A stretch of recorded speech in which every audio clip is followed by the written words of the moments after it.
பிரார்த்திச்சுக்கொண்டோம். நான் தெலுங்கில் ப்ரேயர் பண்ணுவேன். நம்மளுடைய ஆண்டவராகிய இயேசுவுக்கு எல்லா மொழியும் அவருக்கு தெரியும். అందరూ తల్ల వచ్చి కళ్ళు పుసుకుంటే మన ప్రార్థనతోటి యొక్క కార్యక్రమాన్ని మనం ప్రారంభించుకుందాం. జీవాధిపతి మహాగణుడా పరిశుద్ధుడా పరలోక రాజా, నీ ఘనమైన భీకర గల నామానికి కోట్ల కొలది వందనాలు స్తోత్రాలు స్తోత్రాలు స్తోత్రాలు స్తోత్రాలు చెల్లించుకుంటాం. మా యొక్క తండ్రి నాన్న తండ్రి గారు అయిన తండ్రి ఆనంద ప్రకాష్ గారిని ప్రార్థిస్తున్నాం.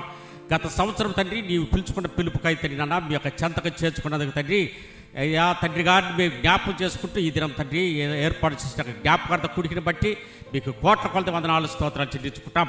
కుటుంబంగా రక్త సంబంధిక తండ్రి నాన్న విశ్వాసులుగా సంఘముగా కూడి తండ్రి స్తోత్రాలు ఈ దినమున తండ్రి తండ్రి గారిని జ్ఞాపకం చేసుకుంటూ తండ్రి ఆత్మదేవుని స్తోత్రాల యొక్క కార్యక్రమం అంతట్లో మీరు తోడుగా నీడగా ఉండండి. నీతిమంతుల్ని జ్ఞాపకం చేసుకున్నట్టు ఆశ్రితకరమన్నావు తండ్రి ఆత్మదేవుని స్తోత్రాలు. నీతిమంతుడైన తండ్రి గారు తండ్రి ఆనంద ప్రకాశం బట్టి ప్రార్థిస్తున్నాం.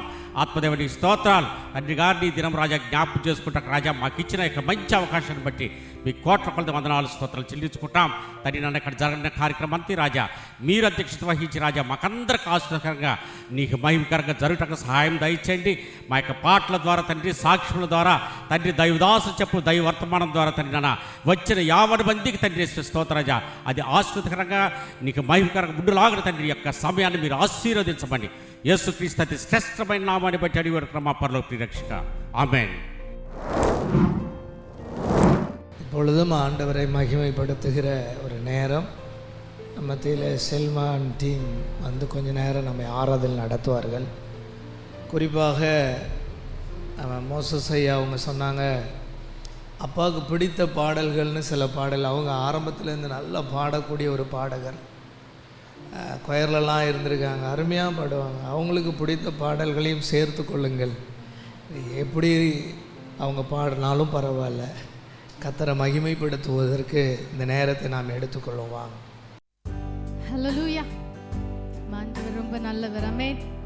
எத்தனை பேர் இந்த காலையில இயேசு நல்லவர்னு சொல்லியிருக்கீங்க? ஆமென். கரங்களை உயர்த்தி சொல்லலாமா கொஞ்சம் உற்சாகமா? பாஸ்டர் சொன்னது போல அவர் நினைக்கிறதை செய்கிறவர். அப்படிப்பட்ட ஒரு சர்வ வல்லமையுள்ள தேவனை நாம் ஆராதிக்க வந்திருக்கிறோம்.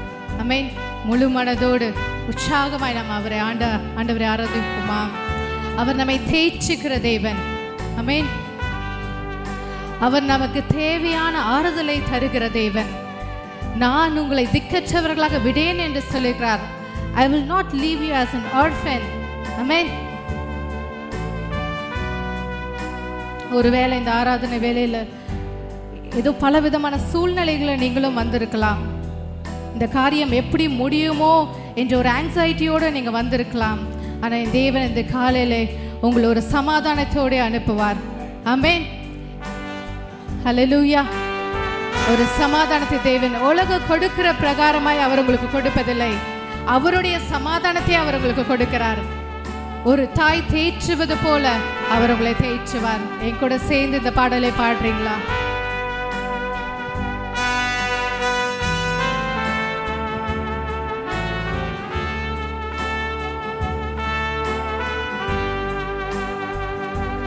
ஒரு தாய் தேற்றுவது போல் என்னை தேற்றுவார். ஒரு தாய் தேற்றுவது போல் என்னை தேற்றுவார்.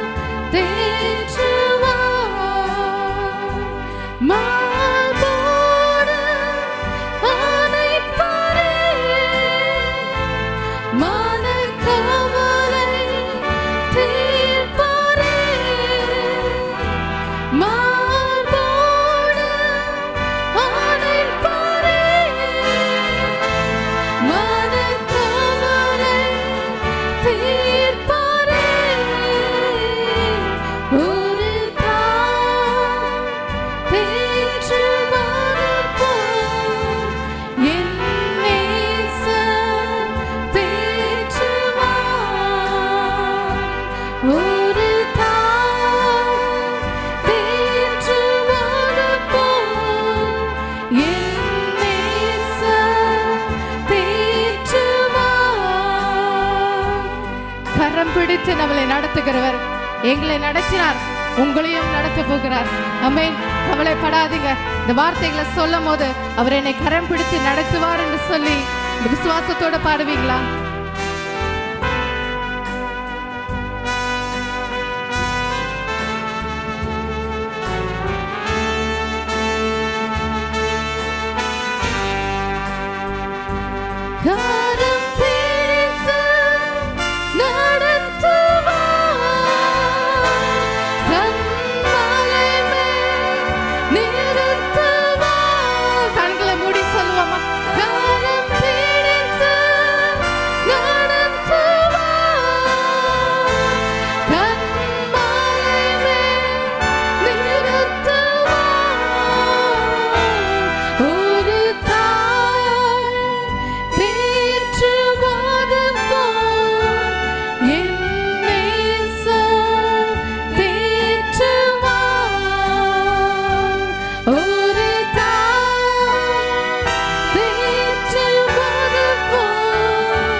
நம்மளை கைவிட மாட்டார்.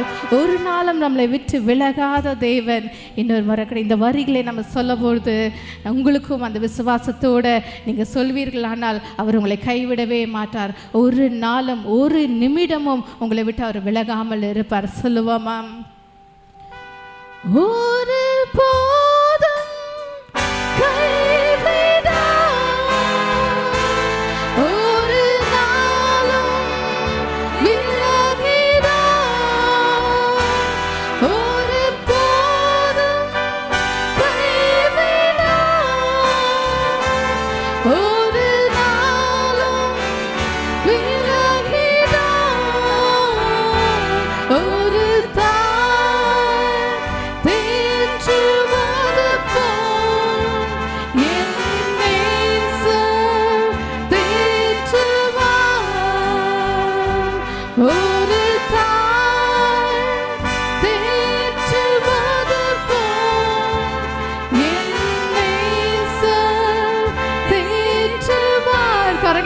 சொல்லுமா?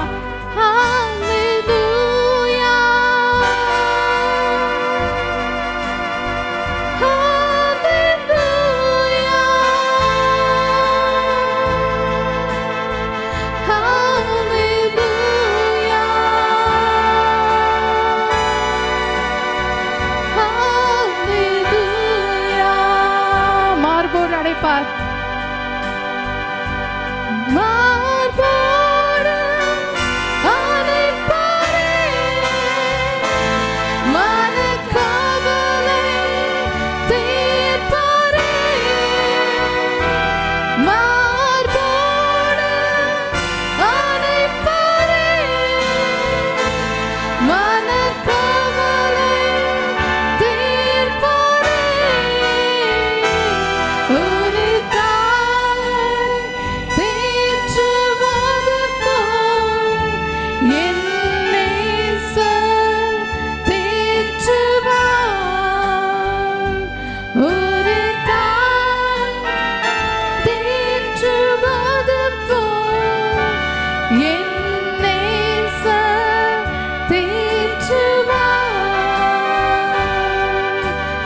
தொட்டி அந்த ராஜாதி ராஜன் சர்வ வல்லமையுள்ள தேவனுக்கு மகிமையை செலுத்துவோமா?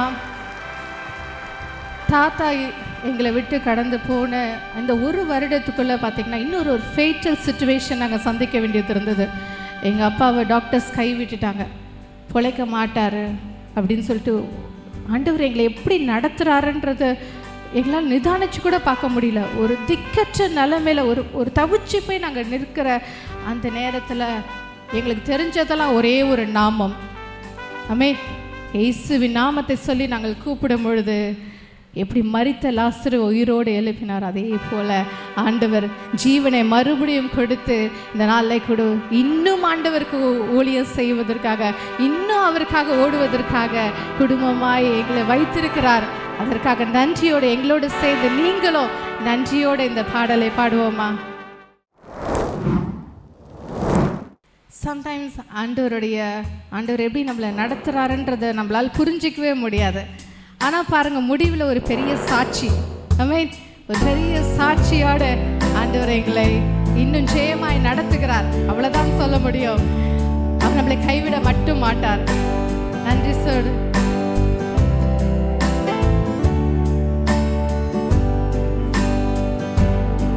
புரியாத பாதையில் புதிய வழிகளில் நடத்தினீ ஏந்தினீ என் இயேசுவே. புரியாத பாதையில் புதிய வழிகளில் நடத்தினீ ஏந்தினீ என் இயேசுவே. எட்டாத உயரத்தில்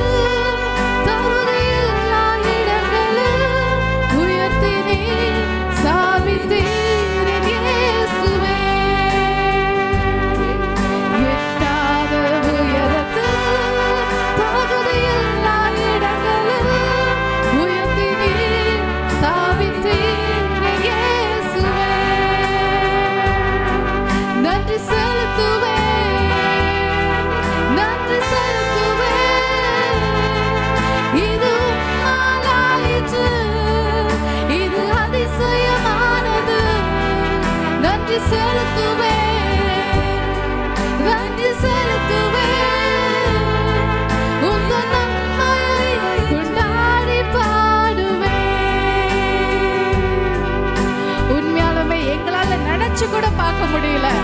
இது அவராலே ஆயிடுச்சு. அது எங்க கண்களுக்கு ரொம்பவும் ஆச்சரியமா இருந்தது.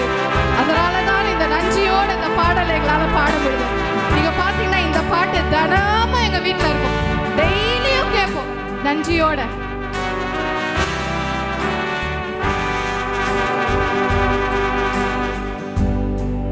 ஏன் இந்த வேதனை என்று கலங்கின நாட்களில் கிருபையே தாங்கிச்சே என் இயேசுவே. ஏன் இந்த வேதனை என்று கலங்கின நாட்களில் கிருபையே தாங்கிச்சே என் இயேசுவே. கண்ணீரால் படுகையை அனைத்தது பிரசனமே இயேசுவே.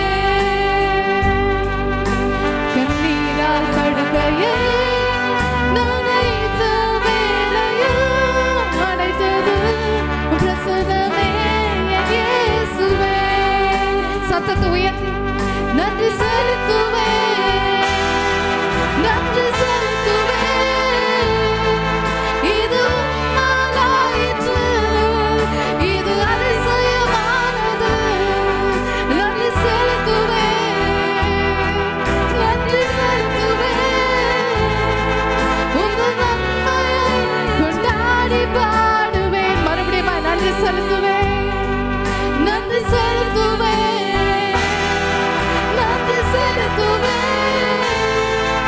இது உம்மாலாயிற்று, இது அதிசயமானது. நன்றி செலுத்துவே, நன்றி செலுத்துவே. உங்கள் நன்மையை கொண்டாடி பாடுவேன்.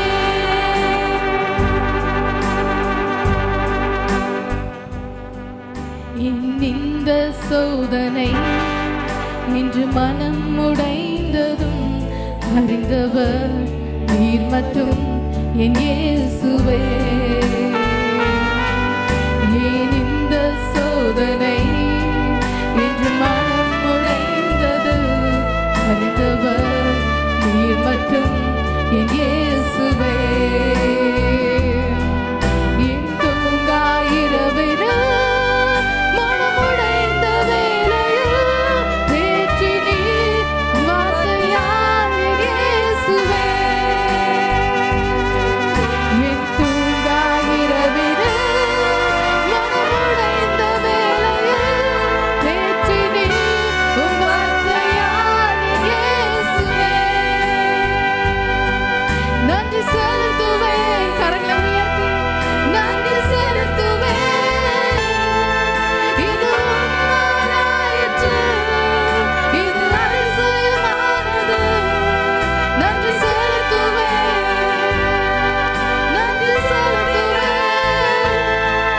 உந்தன் நன்மையை கொண்டாடி பாடுவேன். கடைசியா ஒரு முறை கூட நன்றி செலுத்துவேன், நன்றி செலுத்துவேன்.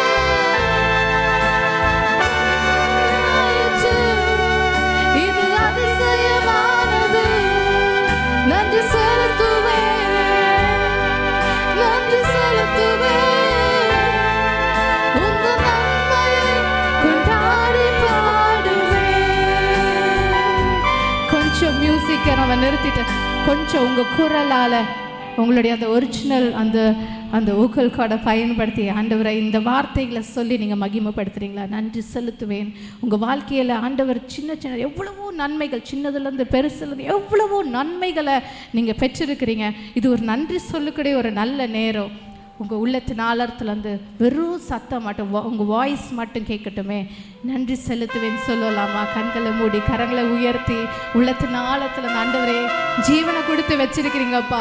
எத்தனையோ போராட்டங்கள் ஆண்டவரே, நான் அழிஞ்சு போயிருக்கணும் ஆண்டவரே. ஆனாலும் ஆண்டவரே அப்பா உங்கள் கிருபையினால நாங்கள் நிற்கிறோப்பா. நாங்கள் நிற்பதும், நாங்கள் இன்றைக்கு நிர்மூலம் ஆகாமல் இருப்பது உங்களுடைய கிருபை மாத்திரம் தான் ஆண்டவரேன்னு சொல்லலாமா? நன்றி செலுத்துவேன், நன்றி செலுத்துவேன். இது உம்மாலாயிற்று, இது அதிசயமானது.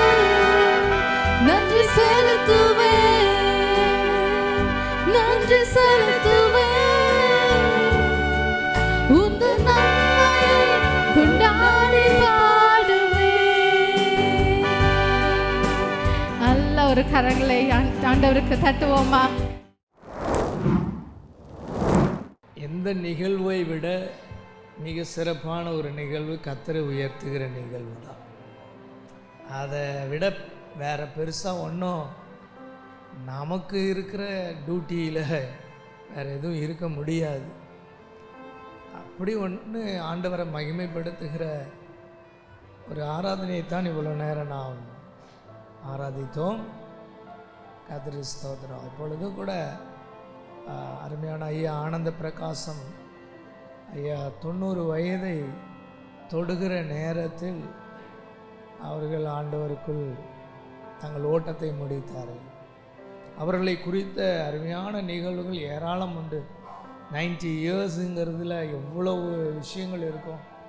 எத்தனை உயர்வு தாழ்வு, பள்ளத்தாக்குகள் மேடுகள், எவ்வளவு நன்மைகள், எவ்வளவு தீமைகள், எவ்வளோ போராட்டங்கள், எவ்வளோ மகிழ்ச்சியான விஷயங்கள். சொல்லணுன்னா 90 இயர்ஸ் ஆகும். 90 இயர்ஸ் நடந்ததை சொல்லணுன்னா 90 இயர்ஸ் தானே ஆகும். ஆனாலும் நேரத்தை கருத்தில் கொண்டு நிறைய பேர் இதை முடிச்சுட்டு அடுத்த ப்ரோக்ராம் போகிறதுக்கெலாம் இருக்கீங்க. ஸோ உங்கள் நேரத்தை கருத்தில் கொண்டு ஐயாவை குறித்து சில டெஸ்டிமனி சொல்ல நாங்கள் விரும்புகிறோம், சாட்சி சொல்ல. அதில் முதலாவது ஒரு விசேஷ அழைப்பாளராக ஐயாவால் நடத்தப்பட்ட வளர்க்கப்பட்ட பாஸ்டர் ஸ்டான்லி ஐயா அவர்கள் வந்திருக்கிறாங்க. அவங்க சொல்லுவாங்க. அதுக்கப்புறம் நீங்கள் ஒரு சிலர்லாம் சொல்ல விரும்புகிறவங்கெல்லாம் ப்ரிப்பேர் பண்ணிவிடுங்க ஐயாவை பற்றி விஷயங்கள் அப்படின்னு சொல்லி மனசுக்குள்ளேயே நீங்கள் என்னென்ன விஷயங்கள் சொல்ல வர்றீங்களோ அதை ஒரு ஆர்டராக போட்டு வச்சுங்க. 1 2 3 4 அப்படின்னு. அப்போ தான் இங்கே வந்து நீங்கள் அதாவது வந்து 1900 அப்படின்லாம் சொன்னீங்கன்னா நேரம் போயிடும். முன்னக்கூட்டியே நீங்கள் வந்து ப்ரிப்பேர் ஆகி வந்து சொன்னீங்கன்னா கேட்குறவங்களுக்கு ரசனையாக இருக்கும், ரொம்ப யூஸ்ஃபுல்லாக இருக்கும். இதே போல் நாங்களும் எங்களுடைய வாழ்நாளை அமைத்து கொள்ள வேண்டும் என்று தட்டி எழுப்புகிற ஒன்றாக இருக்கணும் அந்த டெஸ்டிமனி. இப்படி இருந்திருக்காரே அப்படிங்கிற ஒரு உணர்வை தரத்தக்க ஒரு நேரம் இது. பொழுது நம்ம மத்தியில் அருமையான சேக்காடு பகுதியில் ஊழியங்களை, பட்டாபுரம் பகுதியில் கர்த்தருடைய ஊழியத்தை செய்கிற அருமையான தேவனுடைய தாசன் பாஸ்டர் ஸ்டான்லி ஐயா அவர்கள் வந்து கொஞ்ச நேரம் நம்ம மத்தியில் டெஸ்டிமனியை ஷேர் பண்ணாங்க. அதுக்கப்புறம் நீங்கள் ஒவ்வொருத்தராக வந்து சொல்லலாம். தேங்க்யூ.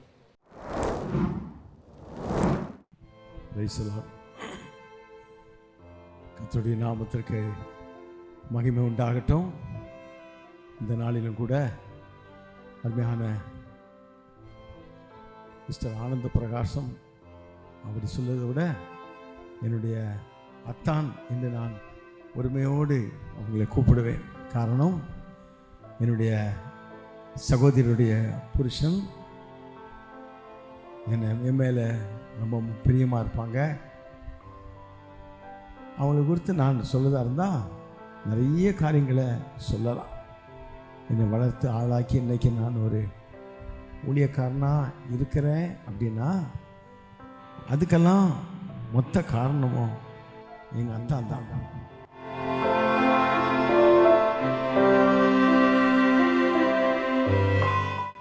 எங்கள் அத்தான் 1961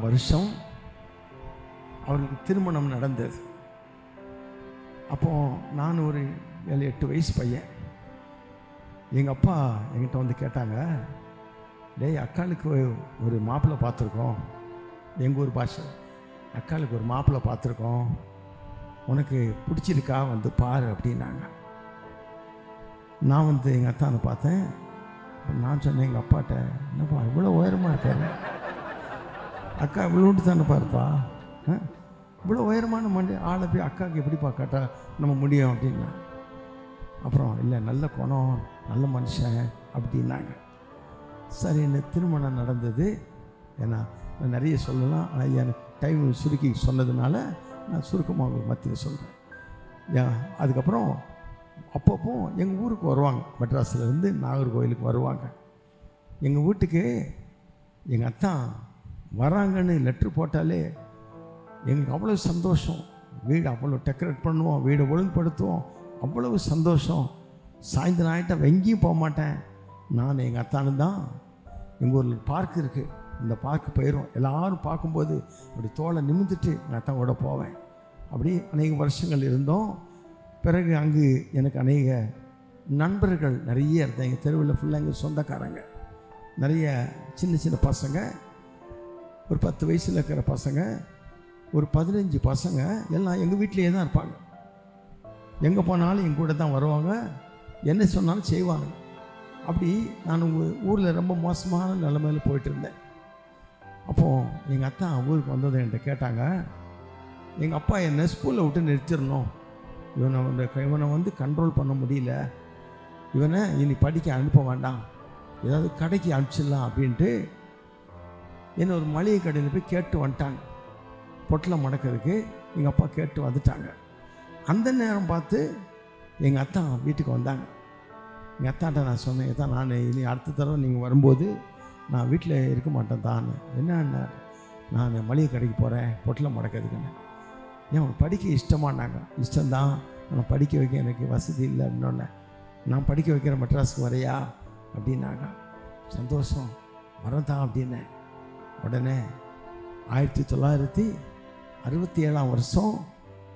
மே மாதம் 13ஆம் தேதி ஒரு சனிக்கிழமை நான் முதல்ல சென்னைக்கு வந்தேன். சின்ன பையனா, ரொம்ப சின்ன பையனாக வந்தேன். பிற்பாடு என்ன ஸ்கூலில் அட்மிஷன் வாங்கி கொடுத்தாங்க. அப்போ நான் ஸ்கூலில் வந்து சேர்த்தாங்க என்ன. அது கூட அப்போ 50 ரூபா டொனேஷன் லஞ்சம் கொடுத்து தான் என்னை ஸ்கூலில் சேர்த்தாங்க. ஏன்னா ஊரில் சரியாக படிக்க மாட்டேன், அதனால் 50 ரூபா கொடுத்து சேர்த்தாங்க. அப்போது எங்கள் அக்கா கூட இருந்தேன். என்னை ஒரு சொந்த பிள்ளையை விட என்னை அவ்வளோ அன்பாக என்னை வளர்த்தாங்க. நான் அதை மறக்கவே முடியாது. எல்லா காரியத்திலும் நான் எது கேட்டாலும் எனக்கு வாங்கி கொடுப்பாங்க. ரொம்ப பிரியமாக என் மேலே இருந்தாங்க. அப்படி இருக்கும் பொழுது அவங்க ஐசிஎஃப்பில் வேலை செய்தாங்க. ஐசிஎஃப்பில் நல்ல ஒரு பதவியில் இருந்தாங்க. அப்போ எங்கள் அத்தானுக்கு கீழே இருக்க வேலை செய்கிறவங்க ஒரு ஒரு குரூப்பாக ஆட்கள் வேலை செய்தாங்க. அவங்களாம் எங்கள் அத்தானை மேஸ்திரின்னு தான் கூப்பிடுவாங்க. இப்போ நானும் பார்த்தேன், நானும் இனி உங்களை மேஸ்திரின்னு கூப்பிட்றேன்ட்டு சாகிற வரைக்கும் நான் மேஸ்திரின்னு தான் கூப்பிடுவேன். எங்கள் அத்தானை கூட மாட்டேன். மேஸ்திரி நான் வரட்டுமா மேஸ்திரிம்மா, போயிட்டு வாமா. அவ்வளவு தூரம் அவங்க ரொம்ப அன்பான ஒரு ஐயா. பிற்பாடு எனக்கு கல்யாணத்துலேயும் அவங்க முன்னே இருந்தாங்க. பிற்பாடு நான் இங்கே வந்து படித்து முடிச்சுட்டு 1972ஆம் வருஷம் தமிழ்நாடு மின்சார வாரியத்தில் எனக்கு ஒரு நல்ல ஒரு உத்தியோகம் கிடைச்சது. அங்கு நான் ஜாயின் பண்ணி இங்கே வேலை செய்துட்டு இருக்கும்பொழுது ஊழியத்தில் நாங்கள்லாம் இந்து குடும்பம். என் பேர் நாகராஜன். ஐயா இப்போ என் பேர் ஸ்டான்லி நாங்கள். ஆனால் எங்கள் அப்பா அம்மா எனக்கு வச்ச பேர் நாகராஜன். என் பேர் நாகராஜன். எங்கள் அக்கா அருள்மேரி, அவங்க பேர் நாகம்மா. எல்லாம் நாங்கள்லாம் பயங்கர இந்துக்கள். அப்போது எங்கள் அத்தா என்னை சர்ச்சைக்கு கூப்பிட்டு போவாங்க. சர்ச்சில் அவங்களோட இருப்பேன், இது பண்ணுவேன். அதுக்கு பிற்பாடு ஊழியத்தில் குறித்து எனக்கு ஒரு பாஞ்சை. அதனால் நான் ஊழியங்களில் ஈடுபட ஆரம்பித்தேன். அந்த நேரத்தில் என்னை அதிகமாக ஊழியத்தில் உற்சாகப்படுத்தினது யாருன்னா எங்கள் அத்தா தான். ரொம்ப என்னை உற்சாகப்படுத்துவாங்க. வீட்டுக்கு வந்த உடனே பைபிள் ஸ்டடி கிளாஸ் எடுப்பாங்க. எனக்கு ஸ்டான்லி உனக்கு இது தெரியுமா, உனக்கு அது தெரியுமா, அந்த வரலாறு தெரியுமா, இந்த வரலாறு தெரியுமான்னு மணிக்கூர் கணக்கு நான் உட்கார வச்சு பைபிள் பற்றிலாம் என்கிட்ட பேசுவாங்க. எனக்கு அவங்களுடைய பேச்சு ரொம்ப ரொம்ப நிறைய விஷயம் தெரியும் அவங்களுக்கு.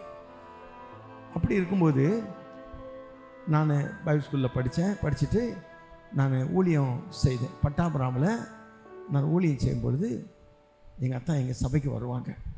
இங்கேருந்து பட்டாபுராமுக்கு வருவாங்க. எங்கள் அத்தா எங்கள் அக்காவும் வருவாங்க.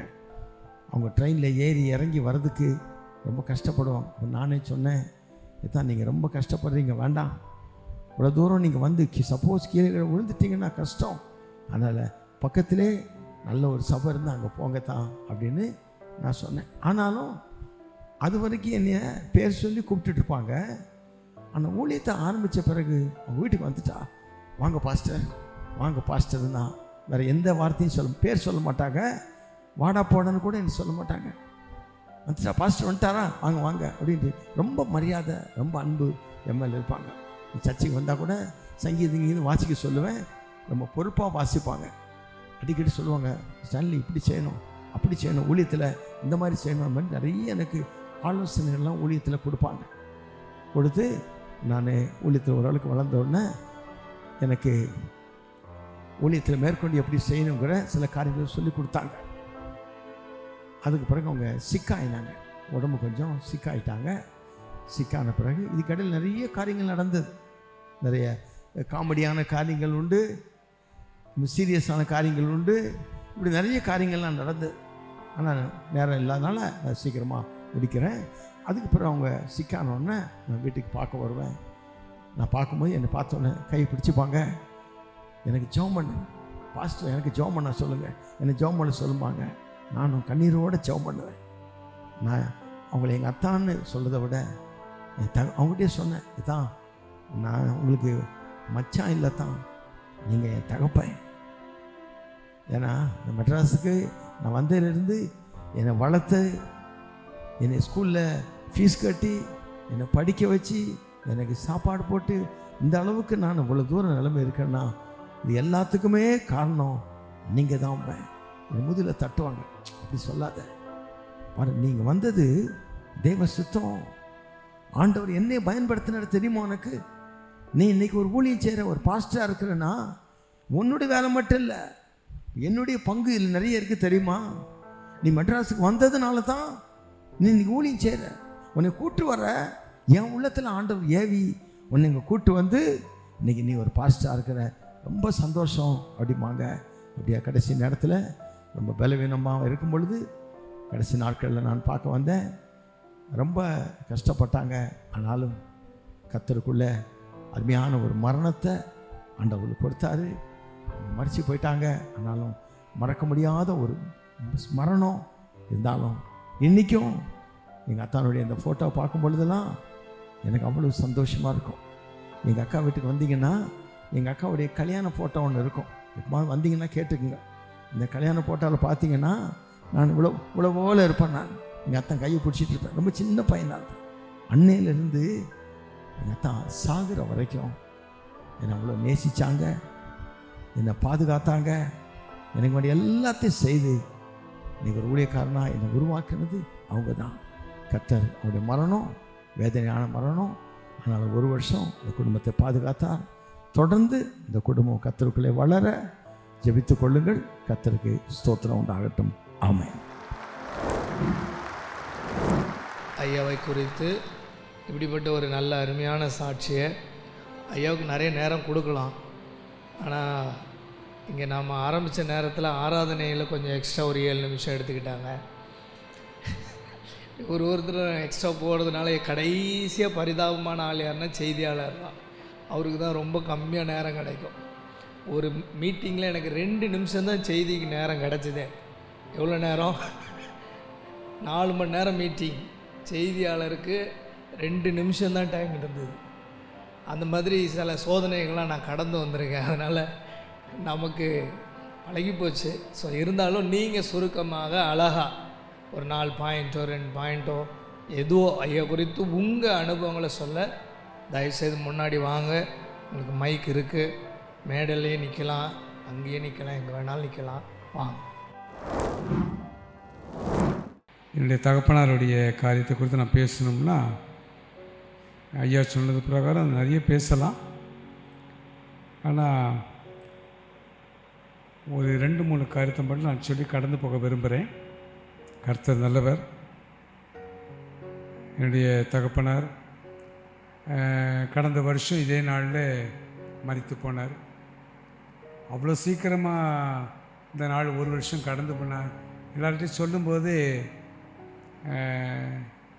இந்த மாதிரி நினைவு நாள் வச்சுருக்குறோம், நீங்கள் வரணும்னு சொல்லி வரும்போது அதுக்குள்ளே 1 வருஷமானு அது எங்களுக்கும் ஆச்சரியமாக தான் இருக்குது. ஏன்னா அவர் எங்களை விட்டு பிரிந்தார்ன்றதை நாங்கள் நினைக்கவே இல்லை. எங்களோடு வாழ்ந்து கொண்டிருக்கிறார், மறைந்தும் எங்கள் உள்ளங்களில் வாழ்கிறார். நினைக்காத நாள் கிடையாது. நான் இதை ரொம்ப பெருசாக நான் சொல்ல விரும்பலை. உண்மை அதுதான். அவர் எங்கள் அப்பாவை நினைக்காத நாள் கிடையாது. நான் எங்கள் வீட்டை கடந்து போகும்போது தான் அவர் அடக்கம் பண்ண இடம் அங்கே தான் இருக்குது. கடந்து போகும்போதெல்லாம் பார்த்துட்டே இருப்பேன். அது கொஞ்சம் நேரம் அந்த தெரு முடிகிற வரை அதே சிந்தனையாகவே போயிட்டுருக்கோம். ஏதாவது ஒரு சிந்தனை வரும் எனக்கு. ஒரு கலரை கட்டணும்னு சொல்லி நான் ரொம்ப ஆசைப்பட்டேன். எங்கள் அம்மா ரொம்ப ஆசைப்பட்டாங்க. ஒரு கலர் அதுக்கு ரொம்ப கெடுபிடிகள் ரொம்ப அதிகம், ரொம்ப அதிகப்படியான கெடுபிடிகள் இருந்தது. கட்டக்கூடாதுன்ற மாதிரி எல்லாம் இடிக்க போகிறோன்னு சொல்லி அது ரொம்ப கஷ்டப்பட்டு அதை அனுமதியெல்லாம் வாங்கி அதை அருமையாக கடந்த வாரத்தில் நான் கட்டி முடித்தோம். தகப்பனார் எங்களோடு கூட எங்களை அதிகமாக நேசித்தார். எனக்கு 2 தம்பிகள் உண்டு. எங்கள் 3 பேரையும் எங்கள் தகப்பனார் கஷ்டம் தெரியாமல் வளர்ப்பார். அதுதான் அவருடைய எண்ணம். ஆனால் சூழ்நிலை அப்படி இருந்தது, கஷ்டம் தெரிகிற மாதிரி தான் இருந்தது. ஆனால் அவருடைய விருப்பம், மன விருப்பம் எப்படின்னா எங்கள் 3 பேரையும் நல்ல வளர்க்கணும். நாங்கள் கேட்ட பொருள் எதையுமே அவர் வாங்கி தராமல் இருந்ததே கிடையாது. ரொம்ப இயலாமை நேரத்துலேயும் கூட எங்களை ரொம்ப அதிகமாக நேசிப்பார். எங்களுக்கு வேண்டிய காரியங்கள்லாம் செய்வார். அவர் ஒரு சாகோப்தம், நீதிமான். அவரை மாதிரி ஆட்களை பார்க்குறது ரொம்ப ரொம்ப கஷ்டம். அப்போ நாங்கள்லாம் கூட அந்த மாதிரி இல்லை. எங்கள் அப்பா மாதிரி ஊழியர்களை அதிகமாக கனப்படுத்துவார், ஊழியர்களை அதிகமாக நேசிப்பார். நாங்கள்லாம் ஏதாவது ஒரு ஊழியம் செஞ்சுட்டு வந்தோம், ஒரு பாட்டு பாடிட்டு வந்தோம், மியூசிக் வாய்ஸ் தான் ரசிப்பார் எங்கள் அப்பா. என்னுடைய ஆனுவல் டே ப்ரோக்ராம்லாம் நான் நடத்தும் போதெல்லாம் அதை டிவியில் அழகாக பார்த்துட்டே இருப்பார், கவனிச்சிட்டே இருப்பார். குட் நியூஸ்ன்ற ஒரு பத்திரிக்கை நான் நடத்திட்டேன். ஒரு 30 வருஷமாக நடத்திட்டு இருந்தேன் அந்த பத்திரிக்கை.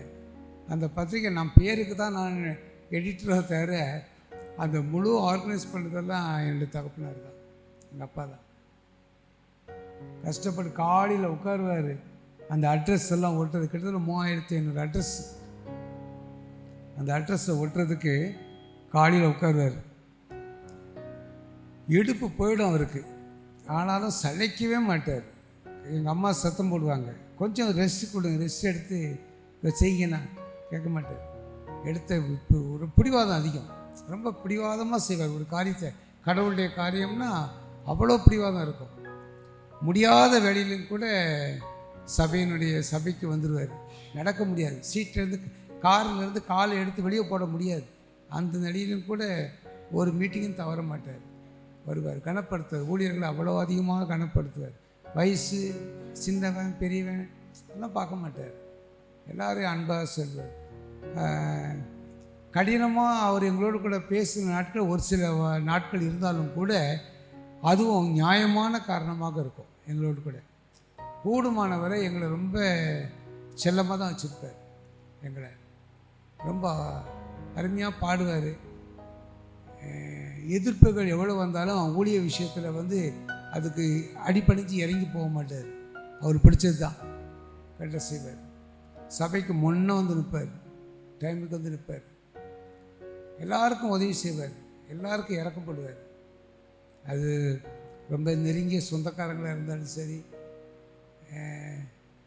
வயதானவங்க யார் போகலான்னு சரி, ரோட்டில் கூர்க்கா ரொம்ப ஏழ்மையாக இருக்கிறவங்க யாராக இருந்தாலும் அவருக்குன்னு ஒரு விசிறியே உண்டு. விசிறி பட்டாலுமே உண்டு, ஃபேன் பட்டாலும். அவர் இருக்கும்போது கூட எனக்கு அந்த அளவுக்கு தெரியாது.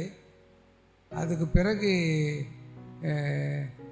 அந்த எங்கள் வீடு பக்கத்தில் இருக்கிற கடைகளுக்கெல்லாம் போகும்போதெல்லாம் அப்போ தான் அவருக்கு இவ்வளோ விசிறிகள் இருக்காங்களா, ஃபேன்ஸ் இருக்காங்களான்றது எனக்கு தெரியும். எல்லாம் வயசானவங்க, ஏழ்மையாக இருக்கிறவங்க,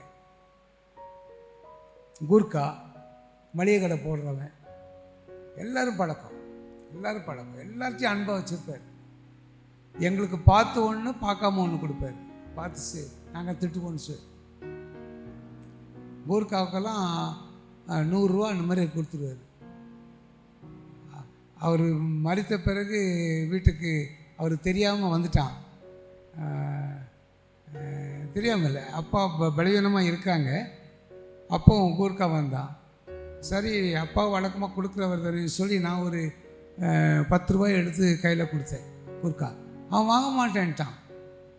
என்ன இது கொடுக்குறீங்க 10 ரூபா? ஏன்ப்பா என்னப்பா 10 ரூபா தானே, 10 ரூபாய் இல்லையா உனக்கு? 10 ரூபா தானே கொடுப்பாங்க எல்லாருமே. ஐயா எங்கே, அவரை கூப்பிடுங்க. எவ்வளோ பாருங்க. எங்கள் அப்பா அதை கேட்டு எங்கள் அப்பா சொல்லி நான் அவருக்கு ஒரு 50 ரூபா கொடுத்தேன். அந்த அளவு அவருக்கு ஒரு பட்டாளமே வச்சுருந்தார். எல்லாரையும் நேசிப்பார், அன்பாக செலுத்துவார், ஊழியர்களை கனப்படுத்துவார். அவருடைய இழப்பு எங்கள் குடும்பத்துக்கு ரொம்ப ரொம்ப இழப்பு. ஒவ்வொரு நாளும் நாங்கள் நினைக்கிறோம். இன்றைக்கி காலையிலே கூட நான் காலையிலே போயிட்டேன். அவர் இந்த நாட்களில் அடிக்கடி நான் போய் கல்லூரியில் போய் கொஞ்ச நேரம் உட்காந்துருவேன். எனக்கு ரொம்ப கஷ்டமான சூழ்நிலை, ரொம்ப வேதனையான நேரங்களில் குடும்பத்தினுடைய முக்கியமான முடிவு எடுக்கக்கூடிய ஒரு சூழ்நிலை அப்படி வரும்போதெல்லாம் கல்லூரிக்கு போயிடுவேன். கல்லூரியில் போய் கொஞ்ச நேரம் அப்பாட்ட சொல்லுவேன், இந்த மாதிரிப்பா இதை நான் எப்படி ஃபேஸ் பண்ணுறதுன்னு எனக்கு தெரியல அப்படின்னு சொல்லி. யாருக்கும் தெரியாது, என் மனைவிக்கு எங்கள் அம்மாக்கெல்லாம் கூட தெரியாது அந்த காரியங்கள். ஆனால் நான் போய் பேசிட்டு அப்பாட்ட பேசிட்டு இருக்கேன், இந்த மாதிரி ஒரு சூழ்நிலை இருக்குதுன்னு சொல்லி, நீங்கள் எனக்கு உதவி செய்யணும்னு சொல்லி கொடுத்து சொல்லி மேட்ரு சொல்லிட்டு வந்துடுவேன். இன்றைக்கி காலைல கூட போயிருந்தேன். காலைல போய் எல்லாம் கழுவி விட்டு நினச்சி பார்த்தேன் நாட்களில். அவருடைய மரணம் அதிகப்படியாக விளைவமாகி எல்லாருக்கும் கஷ்டத்தை கொடுத்து அவர் போல ஒரு 10 டேஸ் இருக்குன்னு நினைக்கிறேன். கொஞ்சம் சிரமப்படுத்தினார், அவ்வளோதான். அழகாக உயிர் போயினது, அருமையானது. நீதிமானுடைய ஜீவன் அவ்வளோ அருமையானது. ஆண்டவர் சொல்வது பிரகாரம் ஒரு வசனம் ஒன்று உண்டு, தமக்கு பயந்து தம்முடைய கிருபைக்கு காத்திருக்கும் மேல் கர்த்தர் பிரியமாக இருக்கிறார். ஆண்டவர் எங்கள் தகப்பனார் கிருபைக்கு காத்திருந்தார். ஆண்டவர் எங்கள் அப்பாவை ஆசீர்வதித்தார். இன்றைக்கும் அவரை பற்றி நாங்கள் பெருமையாக பேசுகிறோம்னா அதுக்கு காரணம் அவருடைய நடத்தை, அவருடைய செயல்கள், எங்கள் மீது காட்டின அன்பு, எல்லார் மீதிலும் காட்டின அன்பு. என் குடும்பத்துக்காக தொடர்ந்து ஜெபித்துக் கொள்ளுங்க. அவரை மாதிரி அவருடைய நடையில், அவர் நடந்து சென்ற பாதையில் நாங்கள் நடக்கணும். அதான் என்னுடைய ஆசை. நடக்கவாது முயற்சி பண்ணணும், அது என்னுடைய ஆசை. தொடர்ந்து ஜெபித்துக் கொள்ளுங்க. கர்த்தர் நல்லவர். Praise God. வேறு யாராவது இருக்கீங்களா? ஐயா வாங்க.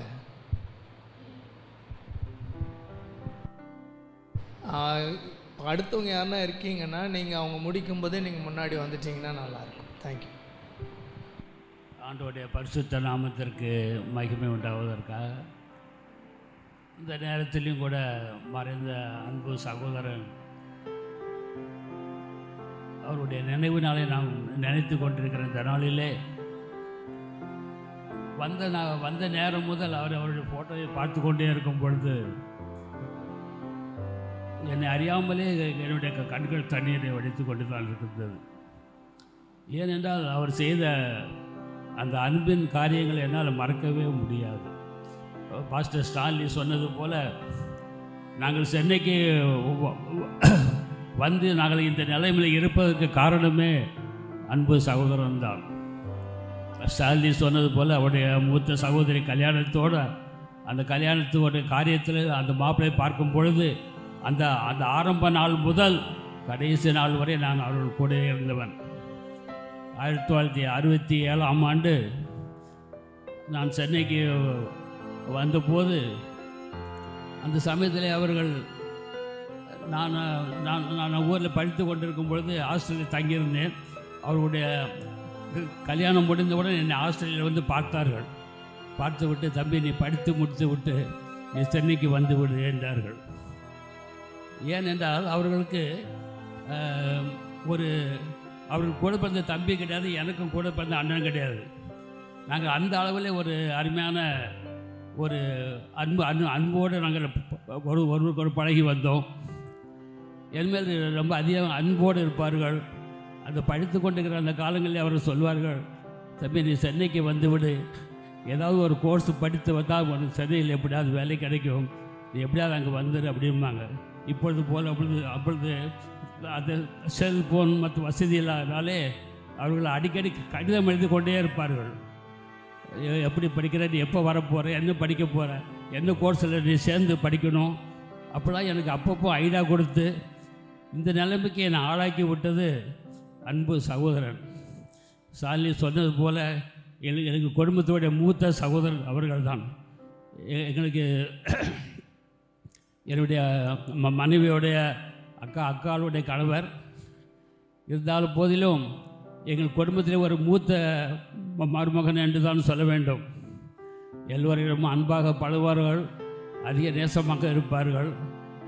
என்னுடைய மனைவி திருமணம் செய்வதற்கு ஏற்பாடு செய்த பொழுது எங்கள் மாமா மறுத்து விட்டார். அவன் ஒரு ஆடம்பரக்காரன், ஒரு மாதிரி டாம்பிகக்காரன், அவனுக்கு வேண்டாம் அப்படின்னு சொல்லி என்னை இது பண்ணி விட்டார்கள். ஆனால் நான் சென்னைக்கு வந்து வேலையில் சேர்ந்த பிறகு சகோதரனும் மேரியுமாக சேர்ந்து அவளும் சென்னைக்கு வந்தாள். என்னுடைய மனைவியை மெட்ராஸில் இப்போ படிக்க வந்தாள். அவளுக்கு வேலை கிடைத்தது. அப்பொழுது எங்களுடைய திருமணத்தை அவர்கள் தான் ஏற்பாடு செய்தார்கள். எங்கள் மாமா மாட்டேன் என்று சொன்னாலும் கூட அவர்கள் சொல்லி எங்களை சென்னையில் ஒரு பெரிய வசதியாக எங்களை ஏற்படுத்தி கொடுத்தது அன்பு சகோதரர் தான். அவரை பற்றி பேச என்னால் முடியவில்லை. என்னுடைய வாய்கள் அடைப்பு என்னால் பேச முடியாதனாலும் மிக கஷ்டமாக இருக்குது. நிறைய அவரை பற்றி நாம் சொல்லிக்கொண்டே போகலாம். பாஸ்டர் ஐயா சொன்னது போது அவர்களை பற்றி 99 வருஷத்தை பற்றி அந்த காலத்தை 99 வருஷம் கூட நம்ம பேசலாம். ஆனால் சுருக்கமாக சொல்லப்போனால் அவரை போல குடும்பத்தில் ஒரு அன்புள்ள சகோதரை பார்க்க முடியாது. எல்லோரிடமும் அன்பாகவும் ரொம்ப ஒரு தாழ்மையோடு பேசக்கூடியவர்கள். ஒரு கோபப்பட மாட்டார்கள், அன்போடு இருப்பார்கள். நாங்கள் இந்த சென்னையில் எங்களுடைய குடும்பம் இருப்பதற்கு முக்கிய காரணம் அன்பு சகோதரன் அவர்கள் தான். நான் சுருக்கமாக சொல்லப்போனால் அவர்களாலே நாங்கள் இன்று வாழ்ந்து கொண்டிருக்கிறோம். அவர்களை ஒருபொழுதும் எங்களுடைய உள்ளம் இருக்கும் வரை அவரை நாங்கள் மறக்க முடியாது. அவருடைய நாமத்துக்கு பரிசு உண்டாவதாக. ஆனால் தேவன் அந்த குடும்பத்தை ஆசீர்வதித்து இவ்விதமாக அவர்களை வழிநடத்தி வருவதற்காக நான் தேவனை ஸ்தோத்திரிக்கிறேன். ஆமாம், இப்பொழுது இடையில் ஏற்பட்ட அந்த தியாகனுடைய காரியத்தை நினைக்கும் பொழுது தேவன் அந்த குடும்பத்தோடு இருந்தார் என்பதை நிச்சயமாக நான் நம்பித்தான் ஆக வேண்டும். ஏனென்றால் ஆம்புலன்ஸிலே போய் கொண்டிருக்கும் பொழுது அவருடைய எல்லா காரியங்களும் நின்று போய்விட்டது. அப்பொழுது பாஸ்டம்மாவும் செல்மாவும் அவர்கள் 108 ஆம்புலன்ஸில் போனாலும் கூட அவர்களை கூப்பிட்டது 333 நம்பரை கூப்பிட்டார்கள். உங்களுக்கு நன்றாக தெரியும் என்று நினைக்கிறேன். எரேமியா 33:3 நீங்கள் வாசித்து பார்த்தீர்களானால் ஆபத்து காலத்திலே என்னை நோக்கி கூப்பிடு. அவர்கள் அப்படி தான் கூப்பிட்டார்கள். அந்த நேரத்திலே தியாகனுடைய எல்லா காரியங்களும் திரும்பவுமாக ஏற்பட்டு இன்று உட்கார்ந்து கொண்டு இருக்குவார் என்றால் அதனுடைய சித்தம். இதற்கு முக்கிய காரணம் என்னவென்று நாம் நினைக்கும் பொழுது தேவன் அந்த குடும்பத்தோடு இருக்கிறார் என்பதை நாம் ஒருபொழுது மறக்க முடியாது, மறந்து போகவும் முடியாது. தேவன் குடும்பத்தை ஆசீர்வதித்தார். அதுபோல் குடும்பத்தாருக்கு வேண்டிய எல்லா காரியத்திலும் அன்போடும் பழகி எங்களை ஆசீர்வதித்தார். தேவனுடைய கிருபை அந்த குடும்பத்தோடு இருந்து அவர் எந்த நினைக்கும் அவருடைய நினைவோடு வாழ எங்களுக்கு தேவன் உதவி செய்வாராக. ஆமென். கர்த்தருடைய பரிசுத்த நாமத்துக்கு ஸ்தோத்திரம். நான் லாஸ்ட் இயர் கூட அப்பா பற்றி நிறைய விஷயம் சொன்னேன். ஆனால் இன்றைக்கி ஒரு விஷயம் கண்டிப்பாக சொல்லணும். அப்பா வந்து எங்கள் அண்ணா சொன்னது போல் இறக்கங்கிறது அவங்கக்கிட்ட நிறைய ஃப்ரீ கிவர். எல்லாத்துக்குமே அவங்க வந்து என்னன்னாலும் ஏழைகள், ஊழியக்காரங்க, அது மாதிரி சிக்கானவங்க யாராக இருந்தாலும் வந்து அவங்கக்கிட்ட என்ன இருக்குதோ அதை எடுத்து தருவாங்க. நான் அதை பார்த்துருக்குறேன். அப்புறம் வந்து இன்றைக்கி நான் கர்த்தருடைய சமூகத்துலேருந்து சொல்ல முடியும். இன்றைக்கி நான் நல்லா இருக்கேன்னா ஆண்டவர் முதலாவது ஏசப்பா, ரெண்டாவது எங்கள் அப்பா தான். அவங்கள வச்சு தான் நான் இந்த குடும்பத்துக்குள்ளே நான் வந்தேன். அப்புறம் வந்து எனக்கு வந்து பர்சனலாக என்ன ஒரு நாள் கூட அவங்க வந்து திட்டினதோ ஹார்டாக என்கிட்ட பேசினது கூட கிடையாது. அப்புறம் வந்து என்னுடைய டாட்டர் வந்து ஜெசிகா அவங்களுக்கு ரொம்ப ரொம்ப பிடிக்கும். ஏன்னா அவள் பிறந்தோடனே நாங்கள் ஒரு 40 டேஸில் இங்கே விட்டுட்டு நாங்கள் அப்ராடுக்கு போயிட்டோம். அப்பாவும் அம்மா தான் அவளை வளர்த்தாங்க. அப்புறம் வந்து அவளுக்கு எந்த குறையில்லாமல் அவளை ரொம்ப நல்லா பார்த்துக்கிட்டாங்க. அப்புறம் பாப்பானுடைய ஒவ்வொரு முன்னேற்றத்துலேயும் அவங்களுடைய இன்ஃப்ளூயன்ஸ் இருந்துச்சு. அவங்க வந்து ரொம்ப ஹாப்பியாக இருப்பாங்க. பாப்பா என்ன பண்ணாலும் அது மாதிரி அவளுக்கு சிக்காக இருந்தாலும் என்ன எதுனாலும் அவளை டேக் கேர் பண்ணிக்கிட்டாங்க. கர்த்தருக்கு ஸ்தோத்திரம். அப்புறம் இப்போ கூட எனக்கு நவம்பர் மாதத்தில் ஒரு பெரிய சர்ஜரி ஆச்சு. அப்போ கூட நான் ஹாஸ்பிட்டலில் வச்சு அப்பாவை நினச்சி அவங்க வந்து முன்னாடி இங்கே இருக்கிற காலத்தில் வந்து என்னை வந்து பர்சனலாக என்னை நேசித்த ஒரு நீதிமான்னா அவங்க தான். அவங்க வந்து மாதத்தில் ஒரு தடவை பேங்க்குக்கு சேலரி எடுக்கிறதுக்காக அங்கே இந்தியன் ஓவர்சீஸ் பேங்க் போயிட்டு அப்படி வருவாங்க. வரும்போது என்னை பார்த்துட்டு எனக்கு காசு கொடுப்பாங்க. எனக்கு நிறைய ஹெல்ப் பண்ணியிருக்காங்க. அப்புறம் வந்து என்னுடைய டிஃபிகல்ட்டான சுச்சுவேஷன்ஸில் கூட என்னை ரொம்ப சப்போர்ட் பண்ணியிருக்காங்க. கர்த்தருடைய நாமத்துக்கு ஸ்தோத்திரம். இப்போ கூட அவங்க வந்து ரொம்ப சூப்பராக பாடுவாங்க. மார்ட்டின் பிரதருக்கு கர்த்தருக்கு ஸ்தோத்திரம். அவங்க வந்து அப்பாவுக்கு பிடிச்ச 2 சாங்ஸ் அவங்க வந்து ப்ளே பண்ணாங்க. அது கேட்கும்போது ரொம்ப எனக்கு கவலையாக இருந்துச்சு. அது மாதிரி டெய்லி நான் வந்து வீட்டில் தனியாக இருக்கும்போது அப்பாவை மிஸ் பண்ணுவேன். அவங்களுக்கு ஒரு ஆசை இருந்துச்சு, என் வீட்டில் வந்து இருக்கணும், நான் அதை நிறைவேற்றல. ஏன்னா அதுக்குள்ளே அவங்க ரொம்ப சிக்காயிட்டாங்க. அது மாதிரி நான் வந்து அவங்களுடைய ஒரு சில விஷயத்தை என் ஹஸ்பண்ட் கிட்டே பார்க்குறேன். ஹஸ்பண்ட் வந்து உண்மையிலே அவங்க பசங்க 3 பேர் எப்படி வளர்த்துருக்காங்கன்னு ஒரே ஒரு விஷயம் என்னென்னா, ஒய்ஃபை வந்து நல்லா வச்சுப்பாங்க. இன்னைக்கு காலகட்டத்தில் வந்து ஒய்ஃபை வந்து நிறைய பேர் துன்புறுத்துவாங்க. ஒய்ஃபை வந்து நிறைய விஷயங்கள். ஆனால் இந்த ஃபேமிலியில் வந்து ஒய்ஃபை வந்து நல்லா வச்சுருப்பாங்க. எல்லாமே கொடுப்பாங்க, எல்லாமே செய்வாங்க. கீழ்த்தரமாக ட்ரீட் பண்ணது கிடையாது. அது வந்து அவங்களுடைய பேரண்ட்ஸ் மூலமாக தான் அந்த விஷயம் வந்திருக்குது நான் நினைக்கிறேன். ஸோ கர்த்தருக்கு ஸ்தோத்திரம். அது மாதிரி என் பாப்பா வந்து ரொம்ப அவங்களும் மிஸ் பண்ணுறா. பாப்பா இப்போ அப்ராடில் இருக்கிறான். பாப்பானுடைய ஒவ்வொரு முன்னேற்றங்கள்லேயும் பையனுடைய ஒவ்வொரு விஷயத்துலையும் அப்பா அம்மா ஆசீர்வாதம் எப்போ பார்த்தாலும் சொல்லுவாங்க. எல்லாரையும் அவங்க ப்ளெஸ் பண்ணி தான் நான் கேட்டிருக்கிறேன். ஒரு நாள் மற்றவங்கள ஹார்டாக பேசினது, அவங்க கோபமாக, என்னுடைய 27 வருஷத்தில் நான் வந்து அவங்க கோபமாக பேசினது கூட நான் பார்த்தது கிடையாது. ஸோ ஒவ்வொரு நிமிஷமும் அப்பாவை மிஸ் பண்ணுறேன். சர்ச்சில் பாடும்போதெல்லாம் சிஎஸ்ஐயில் அப்பா விரும்பின நிறைய சாங்ஸ், கோல்டன் பெல்ஸ், அந்த மாதிரி த லார்ட்ஸ் மை ஷெப்பர்ட், அந்த பாட்டெலாம் பாடும்போதெல்லாம் எனக்கு வந்து நான் வந்து என்ன அறியாமல் அழுக வந்து, ஏன்னா அப்பா பிடிச்ச அந்த பாட்டு அதெல்லாம் நான் ரொம்ப மிஸ் பண்ணுறேன். எப்படி தான் கர்த்தருடைய நாமத்துக்கு ஸ்தோத்திரம். கடவுளுடைய ஆசீர்வாதங்கள் அனைவருக்கும் கிடைக்கட்டும். கடவுள் சொல்கிறார், வருத்தப்பட்டு பாரம் சுமக்கிறவர்களே என்னிடம் வாருங்கள், உங்கள் துக்கம் சந்தோஷமாக மாறும் என்று கடவுள் சொல்கிறார். ஐயா அவர்கள் இறந்து விட்டதாக நீங்கள் அனைவரும் பேசுகிறீர்கள்.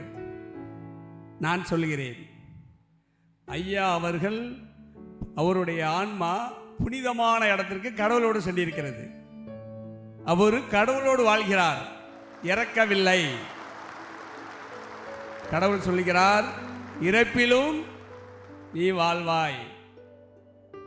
அவர் வாழ்ந்து கொண்டிருக்கிறார், உயிரோடு இருக்கிறார். அவர் ஆன்மா உயிரோடு, உடலுதான் நம்மிடம் இல்லை. அவர் உயிரோடு தான் இருக்கிறார், கடவுளோடு இருக்கிறார். யாரா இருந்தாலும் நாம் என்றாவது ஒரு நாள் நம்மளுடைய ஆன்மா கடவுளிடம் சென்றே ஆக வேண்டும். அதில் யாருக்கு எந்த ஒரு புனிதமான இடம் கிடைக்கிறதுன்றது தான் மெயின். ஐயாவுடைய சேவைகள், அவங்க செஞ்ச செயல்கள் எல்லாவற்றிற்கும் அவர் கடவுளினுடைய அருகாமையிலே இருந்து ஐயாவுடைய ஆன்மா அவர்களை, ஐயாவை யார் நேசிக்கிறார்களோ அவர் குடும்பத்தாரோ மற்ற யாராக இருந்தாலும் அவர்களையும் கடவுளோடு சேர்ந்து வழி நடத்துகிறார். பெரியவங்களுடைய ஆன்மா எப்பவுமே அப்படிதான் இருக்கும், நம்மளை வழி நடத்தும், நம்மளுக்கு தெரியாது. சார் சொன்னாங்க, எனக்கு மனசு வரும்போது என்னுடைய அப்பாவிடம் போயிட்டு நான் பேசுவேன். உண்மை, உடலுதான் புதைக்கப்பட்டு உள்ளது, உயிர் கடவுளிடம், ஆன்மா வந்து கடவுளிடம் இருக்கிறது. இன்றும் கடவுளோடு வாழ்ந்து கொண்டிருக்கிறார் அவர். நானும் ஒரு 33 வருஷமா 35 வருஷமா அவரை தெரியும். எனக்கு ஒரு நாள் கூட அவர் மனசு கோணி இல்லை மனசு கஷ்டப்படுத்தி ஒரு நாள் கூட நான் பார்த்ததில்லை. யாரையுமே ஒரு மனசு கோணலாவோ வருத்தப்பட்டோ கோபமாகவோ ஐயா அவர்கள் யாரையும் சொன்னதில்லை. அதனால் ஐயா இறந்து விட்டாரோ மரணம் அடைந்து விட்டாரோ என்று யாரும் கவலைப்பட வேண்டாம். குடும்பத்தினர்கள், அவரும் கடவுளோடு சேர்ந்து உங்களுக்கு ஆறுதலாக இருக்கிறார், உங்களை வழி நடத்துகிறார். ஐயா சார் சொன்ன மாதிரி எப்பெல்லாம் உங்களுக்கு உங்கள் அறியாமல் சிறு மன கஷ்டங்கள் வந்தால் கூட கடவுளையும் நினையுங்கள், ஐயாவையும் நினையுங்கள். உங்களுக்கு உடனடியாக அந்த மனச்சஞ்சலங்கள் சரியாகிவிடும் என்று இந்த கடவுள் இடத்திலிருந்து சொல்லுகிறேன். அதனால் குடும்பத்தினர் யாரும் கவலைப்பட வேண்டாம், ஆறுதல் அடையுங்கள். கடவுளுடைய வார்த்தைக்கு, கடவுளுடைய வார்த்தையிலே எல்லாருடைய கண்கலங்களுக்கும் மனச்சஞ்சலத்துக்கும் பதில் இருக்கிறது. யாரும் கவலைப்பட வேண்டாம், கடவுளை உங்களை வழிநடத்துவார். நன்றி. சரீரத்தில் மாத்திரம் உயர்ந்தவர்கள், அந்த உயர்ந்த மனிதரை உயரமாக இருக்கிறாரு சொல்லி புறக்கணிக்காமல் வச்சது உங்களுக்கு பாக்கியம். கர்த்தருக்கு ஸ்தோத்திரம். அந்த குடும்பம் ஆசீர்வதிக்கப்படுவதாக. இப்பொழுதும் ஆண்டவருடைய வார்த்தையை கேட்க போகிறோம். அந்த நேரத்தை ஆண்டவர் ஆசீர்வதித்து தரும்படியாக நம்ம மத்தியில் இருக்கிற பாஸ்டர் சாது அவர்கள் ஜெபிக்கும்படி அன்போடு கேட்டுக்கொள்கிறேன். எங்கள் நல்ல தகப்பனே, இந்த நல்ல வேலைக்காக நமக்கு நன்றி செலுத்துகிறோம். இவ்வளவு நேரம் ஆண்டவரே உம்மை மகிமைப்படுத்த, உம்மை துதிக்க, உம்மை பாட, உம்மை ஆராதிக்க நீ தந்த கிருபைக்காக நமக்கு நன்றி செலுத்துகிறப்பா.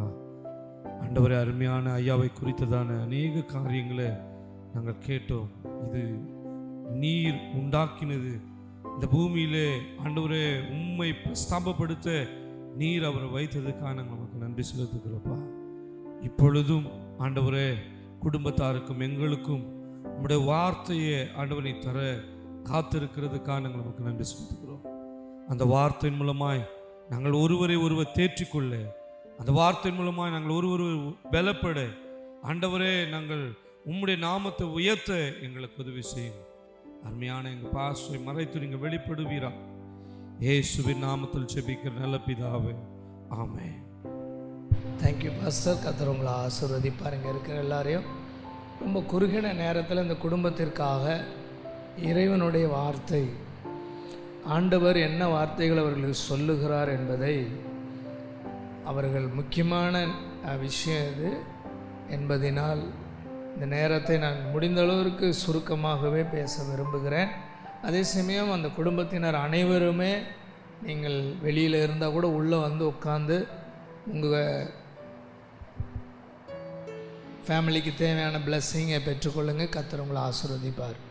நியாயாதிபதிகள் 18ஆம் அதிகாரத்தை இந்த நாளிலே இந்த குடும்பத்திற்கென்று பேச வேண்டும் என்ற காரியத்திற்காக ஜெபிக்கும் பொழுது கர்த்தர் எனக்கு காண்பித்த விஷயங்களை 2 விஷயங்களை உங்களோடு நான் பகிர்ந்து கொள்ள விரும்புகிறேன். இந்த 18ஆம் அதிகாரத்தில் முதலாவது ஒரு காரியம் 18ஆம் வசனம், அவர்கள் மீகாவின் வீட்டிற்குள் புகுந்து வெட்டப்பட்ட விக்கிரகத்தையும் ஏபோத்தையும் சுரூபங்களையும் வார்ப்பிக்கப்பட்ட விக்கிரகத்தையும் எடுத்து கொண்டு வருகிற போது ஆசாரியன் அவர்களை பார்த்து, நீங்கள் செய்கிறது என்ன என்று கேட்டான். இந்த அதிகாரத்தை, இதுக்கு முந்தின அதிகாரத்தை நீங்கள் வாசிச்சிங்கன்னா, மீகா என்கிற ஒரு மனிதன், நான் இது இங்கே நெகட்டிவான மெசேஜை பாசிட்டிவாக உங்களுக்கு கன்வெர்ட் பண்ண விரும்புகிறேன். நெகட்டிவ் என்னன்னு சொல்லிடுறேன். மீகான்னு ஒரு மனுஷன், அவன் என்ன பண்ணுறான்னா, தன்னுடைய தாயின் இடத்துலேருந்து கிடைத்த கொஞ்சம் பணத்தை எடுத்து அவர் வீட்டுக்குள்ளேயே ஒரு கோயில், சாமி சிலைகளை எல்லாம் செய்து வைத்து அவர் வழிபடுகிறார். அந்த வீட்டிற்குள் நடக்கிற அந்த கோயிலை நிர்வகிப்பதற்கென்று ஒரு ஆசாரியனையும் அவர் ஃபிக்ஸ் பண்ணுறார். இதுதான் அந்த அதிகாரத்தில் உள்ள சம்பவம். ஒரு தனி மனிதன் இந்த இஸ்ரவேல் தேசத்தில் பார்த்திங்கன்னா, மோசே காலத்தில் ஒரு முறை இதே போல் ஒரு விஷயத்தை அவங்க செய்தாங்க. உடனே மோசே வெகுண்டு எழுந்து அதை பொடி ஆக்கினது மட்டும் இல்லை, தூளாக்கி குடிக்கிற அளவுக்கு, எப்படி அந்த காலத்தில் அந்த அவ்வளோ பெரிய கோல்டை அந்த பெரிய சிலையை அரைச்சி மாவாக்கி குடிக்கிறது கொடுத்தாருன்னு தெரில. அவ்வளவு ஸ்ட்ராங்காக ஒரு கடினமான ஒரு நடவடிக்கை மோசை எடுத்ததுனால அதுக்கப்புறம் அந்த மக்கள் மத்தியில் அது வரவே இல்லை. மோசே போயிட்டார், யோசுவா போயிட்டார். அதுக்கு அடுத்து நெக்ஸ்ட்டு பார்த்திங்கன்னா, இப்போ எந்த லீடரும் இல்லை. அந்த லீடர் இல்லாத ஒரு இடத்துல ஃபஸ்ட்டு டைம் ஒரு மனிதன், தனிப்பட்ட ஒரு மனிதன், நல்லா கவனிக்கணும் நீங்கள் இதை, தனிப்பட்ட ஒரு மனிதன் கொண்டு இதை, இந்த விக்கிரகத்தை, அந்த உருவங்களை 3 காரியம் சொல்லியிருக்கு. ஏபோத்து, விக்கிரகம், சுரூபம், அப்புறம் வார்ப்பிக்கப்பட்ட விக்கிரகம் 4. இந்த 4த்தையும் எடுத்துகிட்டு உள்ளே வைத்து அவர் வழிபடுகிறார். கொஞ்ச நாள் தான் ஆகுது. அதுக்குள்ளே என்ன நடக்குதுன்னா, இந்த சிங்கிள் மேன் பண்ணின ஒரு விஷயம் ஒரு கோத்திரத்துக்கே கன்வெர்ட் ஆகுது. தான் என்கிற கோத்திரம் அப்படியே, அதுதான் 18ஆம் வசனத்தில் நம்ம வாசிக்கிறோம். அவ்வளவும் எடுத்துட்டு அவங்க போய் தங்களுடைய கோத்திரத்தில் அதை ஃபாலோ பண்ண ஆரம்பிக்கிறாங்க. அந்த ஒரு கோத்திரத்தில் இருந்து அடுத்தது எங்கே வரைக்கும் போகுதுன்னு சொல்லி நீங்கள் பார்த்தீங்கன்னா, நெகேமியா, எஸ்ரா இவங்க காலத்துக்கு முன்னாடி எரேமியா காலம் வரைக்கும், கிட்டத்தட்ட 70 ஆண்டு சிறையிருப்புக்கு முன்பு வரைக்கும் முழு தேசத்தையுமே அந்த விக்கிரக ஆராதனை பாதித்து தேவனுடைய ஆதங்கத்தை, வருத்தத்தை அந்த இஸ்ரவேல் தேசமே சம்பாதித்தது என்று நாம் பார்க்கிறோம். இது நெகட்டிவ். நல்ல கவனிங்க, ஒரு மனிதனிடத்தில் ஆரம்பித்து ஒரு கூட்டம், ஒரு 600 பேர்னு இங்கே எழுதப்பட்டிருக்கு. ஆனால் இன்னும் கொஞ்சம் அப்படியே போய் எக்ஸ்டென்ஷன் ஆகிட்டே இருக்குது. அது அப்படியே பெருகி பெருகி பெருகி பெருகி முழு தேசத்தையுமே அது ஸ்பாயில் பண்ணுச்சு. இது நெகட்டிவான விஷயம்தான் இங்கே எழுதப்பட்டிருக்கு. நெகட்டிவ் இல்லை, இன்றைய செய்திக்கு இது நெகட்டிவ். நான் இப்போ பாசிட்டிவான ஒரு விஷயத்தை இதிலிருந்து உங்களுக்கு நான் சொல்ல விரும்புகிறேன்.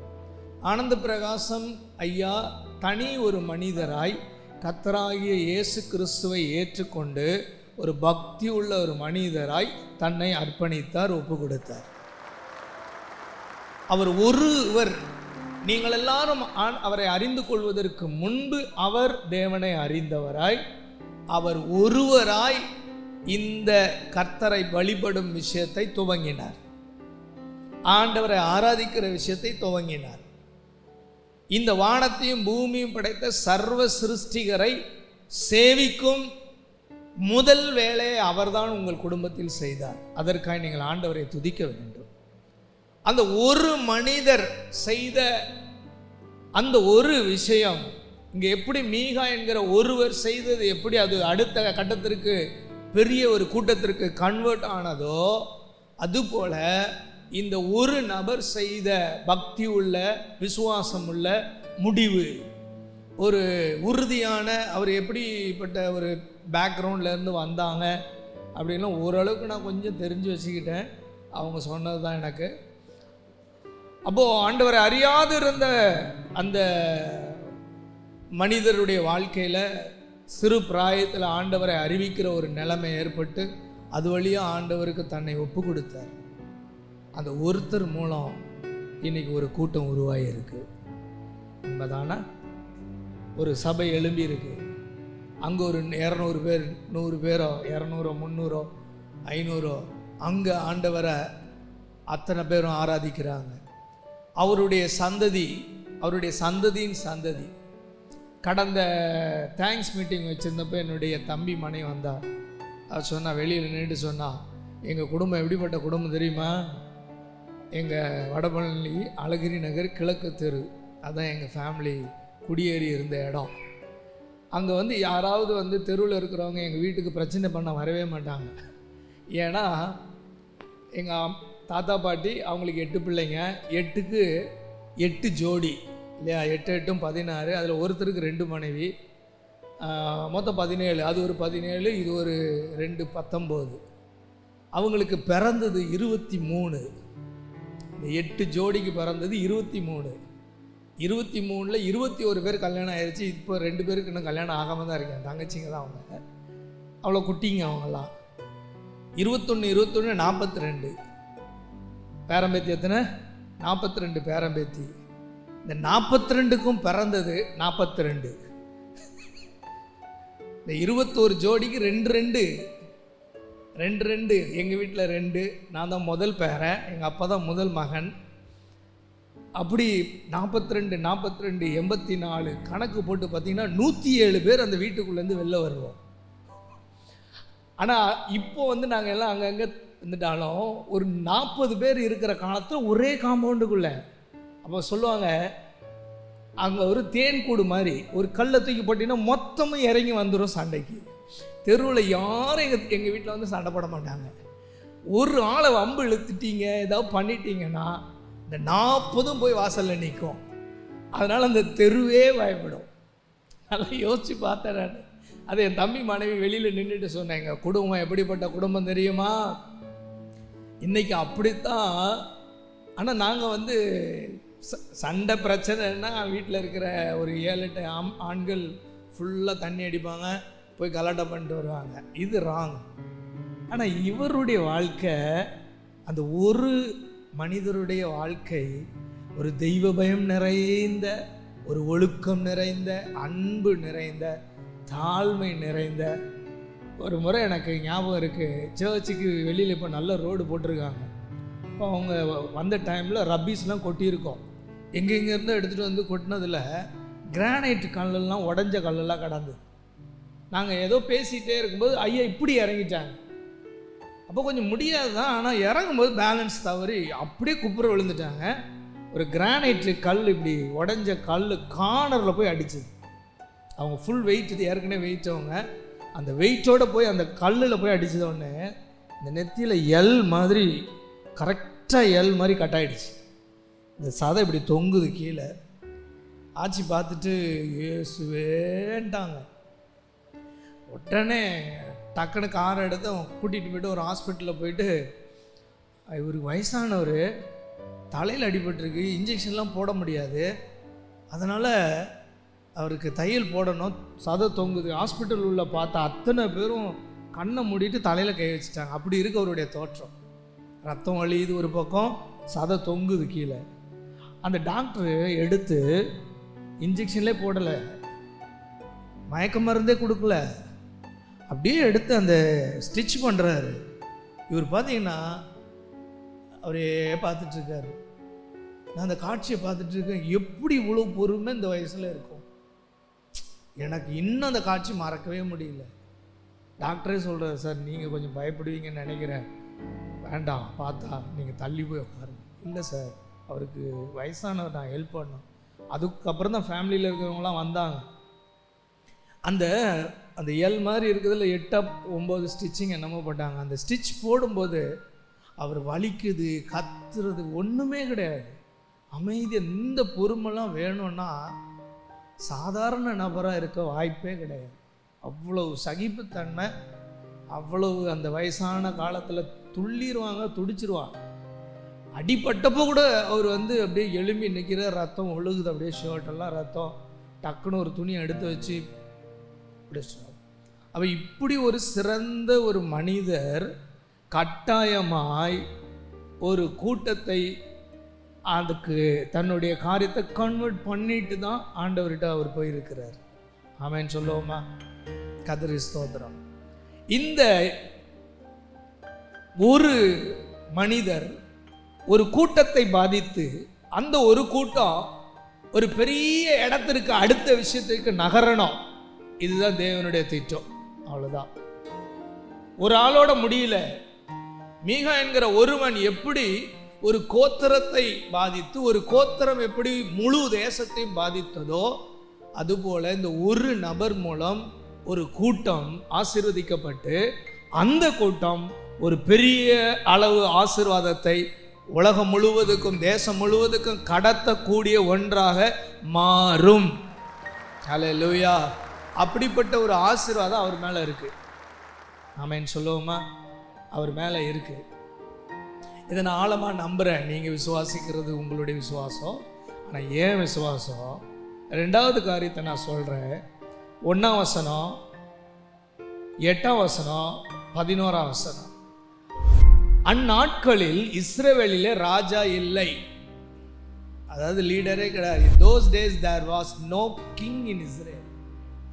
அந்த இடத்துல ஒரு மனிதர் அவர்களை நடத்துவதற்கு இல்லை. பெரிய பெரிய ஆட்கள்லாம் இருந்தாலும் அவர்களை லீட் பண்ணுற ஒருத்தர் அங்கே இல்லை. அதோடு மாத்திரம் நிற்கல, தான் கோத்திரத்தார் குடியிருக்கிறதற்கு தங்களுக்கு சுதந்திரம் தேடினார்கள். அந்நாள் வரைக்கும் அவர்களுக்கு இஸ்ரவேல் கோத்திரங்கள் நடுவே போந்த சுதந்திரம் கிடைக்கவில்லை. அப்பொழுது சோராவிலும் எஸ்தாவோலிலும் இருக்கிற தான் கோத்திரத்தாரில் 600 பேர் ஆயுதபாணிகளாய் அங்கே இருந்து புறப்பட்டு போய். கர்த்தருக்கு ஸ்தோத்திரம்.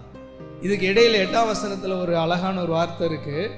சோராவிலும் எஸ்தாவோலிலும் இருக்கிற தங்கள் சகோதரரிடத்திற்கு திரும்பி வந்தார்கள். அவர்கள் சகோதரர், நீங்கள் கொண்டு வருகிற செய்தி என்ன? இன்னைக்கு உங்களுக்கு கொண்டு வரப்படுகிற செய்தி என்ன? உங்களுக்கு தலைவர் இல்லை, உங்களுடைய குடும்பத்தை ஆசீர்வாதமாய் நடத்தின அந்த ராஜா இல்லை, உங்களுக்காக லீட் பண்றதுக்காக நியமிக்கப்பட்டு உங்களை எல்லாம் இந்த இடத்திற்கு கொண்டு வந்த அந்த தலைவர் இல்லை. ஆனால் ஒன்றை நீங்கள் புரிந்து கொள்ளுங்கள், அவர் மூலம் உங்களுக்கு கொடுக்கப்பட்டிருக்கிற ஆசீர்வாதம் ஏற்கனவே பிரித்து கொடுக்கப்பட்டது, வாக்கு பண்ணப்பட்டது, நியமிக்கப்பட்டது. இன்னும் அது காத்து கொண்டுதான் இருக்கிறது. அவர் இல்லை, ஆனால் அவர் இருக்கும் பொழுதே அவர் மூலமாக இந்த தான் கோத்திரத்தாருக்கு அந்த தேசம் இது இது என்று பங்கு பிரிக்கப்பட்டு அவர்களுக்கு வாக்கு பண்ணப்பட்டு அவங்களுக்கு பவுண்டரி குறிக்கப்பட்டு இது உங்களுக்கென்று கொடுக்கப்பட்டது என்ற வார்த்தையை அந்த வசனத்திலும் அதற்கு முந்தின அதிகாரங்களிலேயும் தெளிவாக எழுதப்பட்டிருக்குது யோசுவாவிலும். நான் சொல்கிறேன், ஆனந்த பிரகாசம் ஐயாவுடைய குடும்பத்திற்கு சொல்லுகிற கர்த்தருடைய செய்தி என்னவென்றால், உங்களுடைய தகப்பனார் இன்று இல்லை, ஆனால் அவர் இருக்கும் பொழுதே தேவன் அவர் மூலமாக உங்களுக்கு ஒரு பவுண்டரியை குறித்து விட்டார், ஒரு பிளஸ்ஸிங்கை ஆண்டவர் நியமித்து விட்டார். இதெல்லாம் இந்த பிள்ளைகளுடைய இந்த தகப்பன் மூலம் உண்டாகின சந்ததிக்கு அவர் மூலமாக இந்த ஆசீர்வாதங்கள் உண்டாகும் என்று சொல்லி எழுதப்பட்டதை தேவன் நியமித்து உங்களுக்கு வாக்கு பண்ணி இருக்கிறார். உங்களுக்குரியது, வேறு எவருக்குரியது அல்ல. வேற யாரும் அதை பெற முடியாது. ஆனந்த பிரகாசம் என்கிற அருமையான ஒரு தேவனுடைய தாசனுடைய வித்தாக இருக்கிற அந்த சந்ததியாக இருக்கிற ஒவ்வொருவருக்கும் இது உரிமையானதாக இருக்கிறது என்று ஆண்டவருடைய செய்தியை நான் உங்களுக்கு சொல்லுகிறேன். கர்த்தருக்கு மகிமை உண்டாகட்டும். இந்த 1ஆம் வசனத்துல அவர்களுக்கு இன்னும் கிடைக்கவில்லை, இன்னும் அவர்கள் அதை பெற்றுக்கொள்ளவில்லை. இன்னும் தகப்பன் மூலமாக தேவன் சொன்ன அந்த வாக்குத்தத்த வார்த்தை, யாக்கோபு, ஆபிரகாம், ஈசாக்கு முற்பிதாக்கள் மூலம் சொல்லப்பட்ட நன்மைகளின் காரியங்களை தேவன் அழகா பவுண்டரி போட்டு கொடுத்தாலும் அவர்கள் இன்னும் அதை பெற்றுக்கொள்ளாமலே இருக்கிறார்கள். இன்னும் இந்த குடும்பம் அந்த ஆசீர்வாதங்களை முழுமையாய் சுதந்திரிக்கவில்லை. இன்னும் இந்த குடும்பம், இந்த சந்ததி தேவனால் நியமிக்கப்பட்ட அந்த நன்மைகளை சுதந்திரிக்க இன்னும் தாமதித்து கொண்டிருக்கிறது. தேவன் அதை வாக்கு பண்ணி இருக்கிறார், அவர் மூலமாக அதை சொல்லி இருக்கிறார். அவர் அதற்காக தன்னுடைய 90 வருடங்களை கிரயமாய் செலுத்தி இருக்கிறார். அந்த கிரயங்கள் தேவன் முன்பதாக நிற்கிறது. அந்த தேவனுடைய மனுஷன் அல்லது தேவனுடைய பிள்ளை விசுவாசித்து கர்த்தரை இத்தனை வருஷம் உத்தமமாய் பின்பற்றினது வீணாய் ஒரு நாளும் இருக்காது. அதன் மூலமாக அவர் விதைத்த அத்தனை நற்காரியங்களின் மூலமாக இந்த சந்ததிக்கும் அவருக்கு பின் உள்ளவர்களுக்கும் தேவன் அநேக நன்மைகளை வாக்கு பண்ணி வைத்திருக்கிறார். அதை நீங்கள் இன்னும் சுதந்திரித்துக் கொள்ளாமல் இருப்பது எப்படி? அல்லேலூயா. அந்த அதிகாரத்தை நீங்கள் வாசித்து பார்த்தீங்கன்னா தெரியும். அதில் ஒரு இடத்துல அழகான ஒரு வசனம் இருக்கு. அங்கே 2ஆம் வசனத்தில் இருக்குது, ஆகையால் தேசத்தை உளவு பார்த்து வரும்படி தான் புத்திரர் தங்கள் கோத்திரத்திலே பலத்த மனுஷராகிய 5 பேரை தெரிந்தெடுத்து அனுப்புகிறாங்க. கர்த்தருக்கு ஸ்தோத்திரம். 9ஆம் வசனத்தில் என்ன சொல்லப்பட்டிருக்கிறது? அதற்கு அவர்கள் எழும்புங்கள். இப்போ என்ன செய்யணும்? எல்லாருக்கும் கிடைச்சிக்கிட்டு வருது. மற்ற கோத்திரத்தில் இருக்கிறவங்களாம் 2 கோத்திரம் 3 கோத்திரம் சேர்ந்து அந்த ஆசீர்வாதங்கள் எல்லாம் அவன் ரிசீவ் பண்ணுறான், பெற்றுக்கொள்கிறான். அவனுக்கு ஆண்டவர் எப்போ சொல்லிட்டாரு, 400 வருஷத்துக்கு முன்னாடியே ஆபிரகாம் கிட்ட சொல்லிட்டார். அதுக்கப்புறம் 100 வருஷம் 200 வருஷம் கிட்டத்தட்ட ஆகிப்போச்சு. 600 ஆண்டுகள் ஆயிடுச்சு. அவன் அதை சுதந்திரித்து கொள்ளுகிறான். தான் கோத்திரத்தார் மாத்திரம் என்ன சுதந்திரித்து கொள்ளவில்லை. அப்ப என்ன பண்ணணும்? எழும்புங்க. 5 பேரை பராக்கிரமசாலிகளை எழுப்புங்க. ரொம்ப வேண்டாங்க, few persons, எண்ணிக்கை விரல் விட்டு எண்ணக்கூடியவர்கள் மாத்திரம் எழும்பினாலே இங்க அடுத்த அதிகாரத்தை நீங்க அந்த அதிகாரத்தை முடிக்கும் போது அவங்களுக்கு ஒரு பெரிய இந்த டாப்பில் இருக்கிற பிளேஸை அவங்க ரிசீவ் பண்ணிட்டாங்க. ரொம்ப சிம்பிள். கிடைக்கவே இல்லை, இது வரைக்கும் ரிசீவ் பண்ணலை. இப்போ நீங்கள் நினைக்கலாம், நாங்கள் நல்லா தானே இருக்கோம், நாங்கள் ஆசீர்வாதமாக தானே இருக்கோம், எங்களுக்கு என்ன குறை, எங்கள் குடும்பத்தில் என்ன பிரச்சனை, எங்களுக்கு என்ன நடந்துருச்சு தீமைகள், நாங்கள் நல்லா தான் இருக்கோம். நீங்கள் இருப்பதில் தான் கோத்திரத்தார் திருப்தி அடைந்தபடியினால், இது நாங்கள் எங்களுக்கு பிரச்சனை இல்லை அப்படின்னு திருப்தி அடைந்தபடினால் அவர்கள் பெற வேண்டிய விஷயத்தை பெறாமல் இருந்தாங்க. உங்கள் தகப்பனாருக்கு தேவன் அவருக்கும் அவர் மூலமாக உங்களுக்கும் ஆண்டவர் வாக்கு பண்ணின ஆசீர்வாதங்கள் திரளாயிருக்கிறது. இன்னும் அவைகளில் பெரும்பாலானவைகளை உங்கள் கண்கள் காணவில்லை. இன்னும் அவைகளை நீங்கள் சுதந்திரித்துக் கொள்ள வேண்டிய விஷயங்கள் ஏராளம் இருக்கிறது. அவைகளை நீங்கள் இன்னும் அடைவதற்கு முயற்சி எடுத்தீர்களா என்பது தெரியவில்லை. உங்களுடைய சமூகத்திற்காக ஜெபத்தில் தரித்திருக்கும் பொழுது தேவன் கொடுத்த விஷயங்களைத்தான் உங்களோடு பேசுகிறேன். நான் ஆழமாய் நம்புகிறேன். ஏதோ ஒரு பிரசங்கம் பண்ணணும்னா ஆசீர்வாதமாக 2 வார்த்தையை சொல்லிட்டு போகலாம். எனக்கு அந்த பழக்கம் பெரும்பாலும் குறைவு.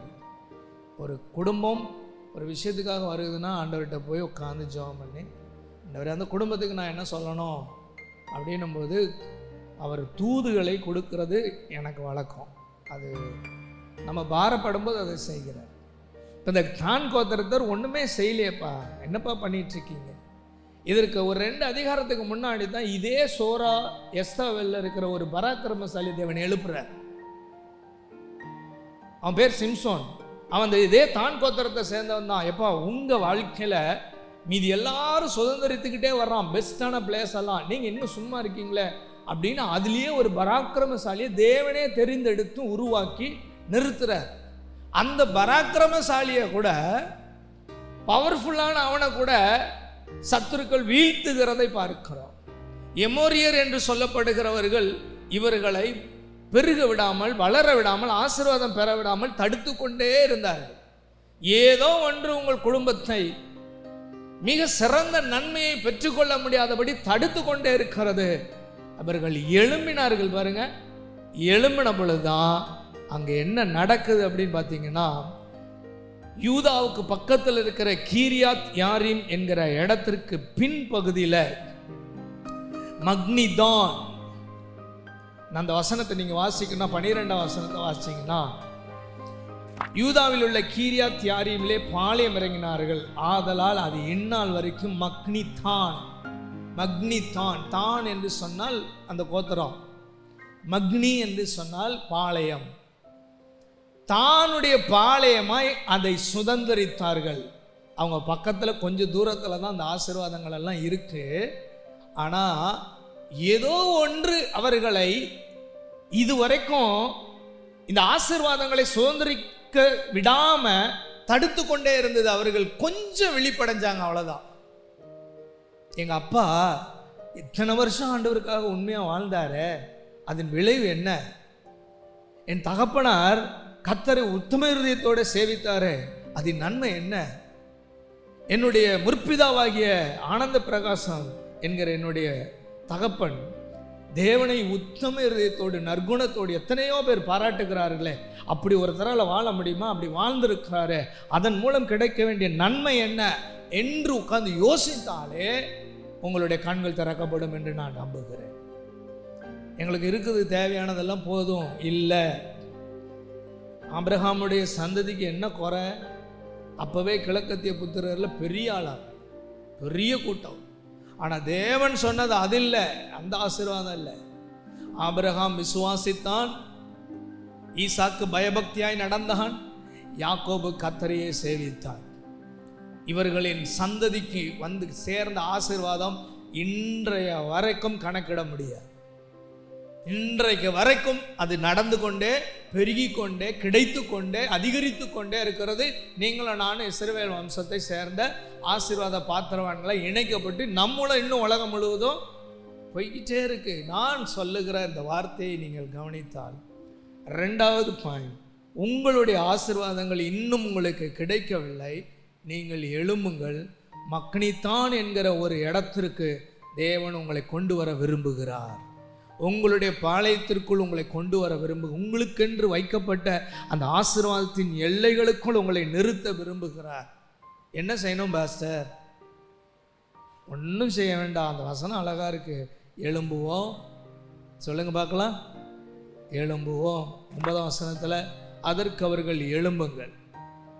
அந்த தேசத்தை பார்த்தோம், அது மிகவும் நன்றாக இருக்கிறது. நீங்க சும்மா இருப்பீர்களா? என்ன அருமையான வார்த்தை பாருங்க.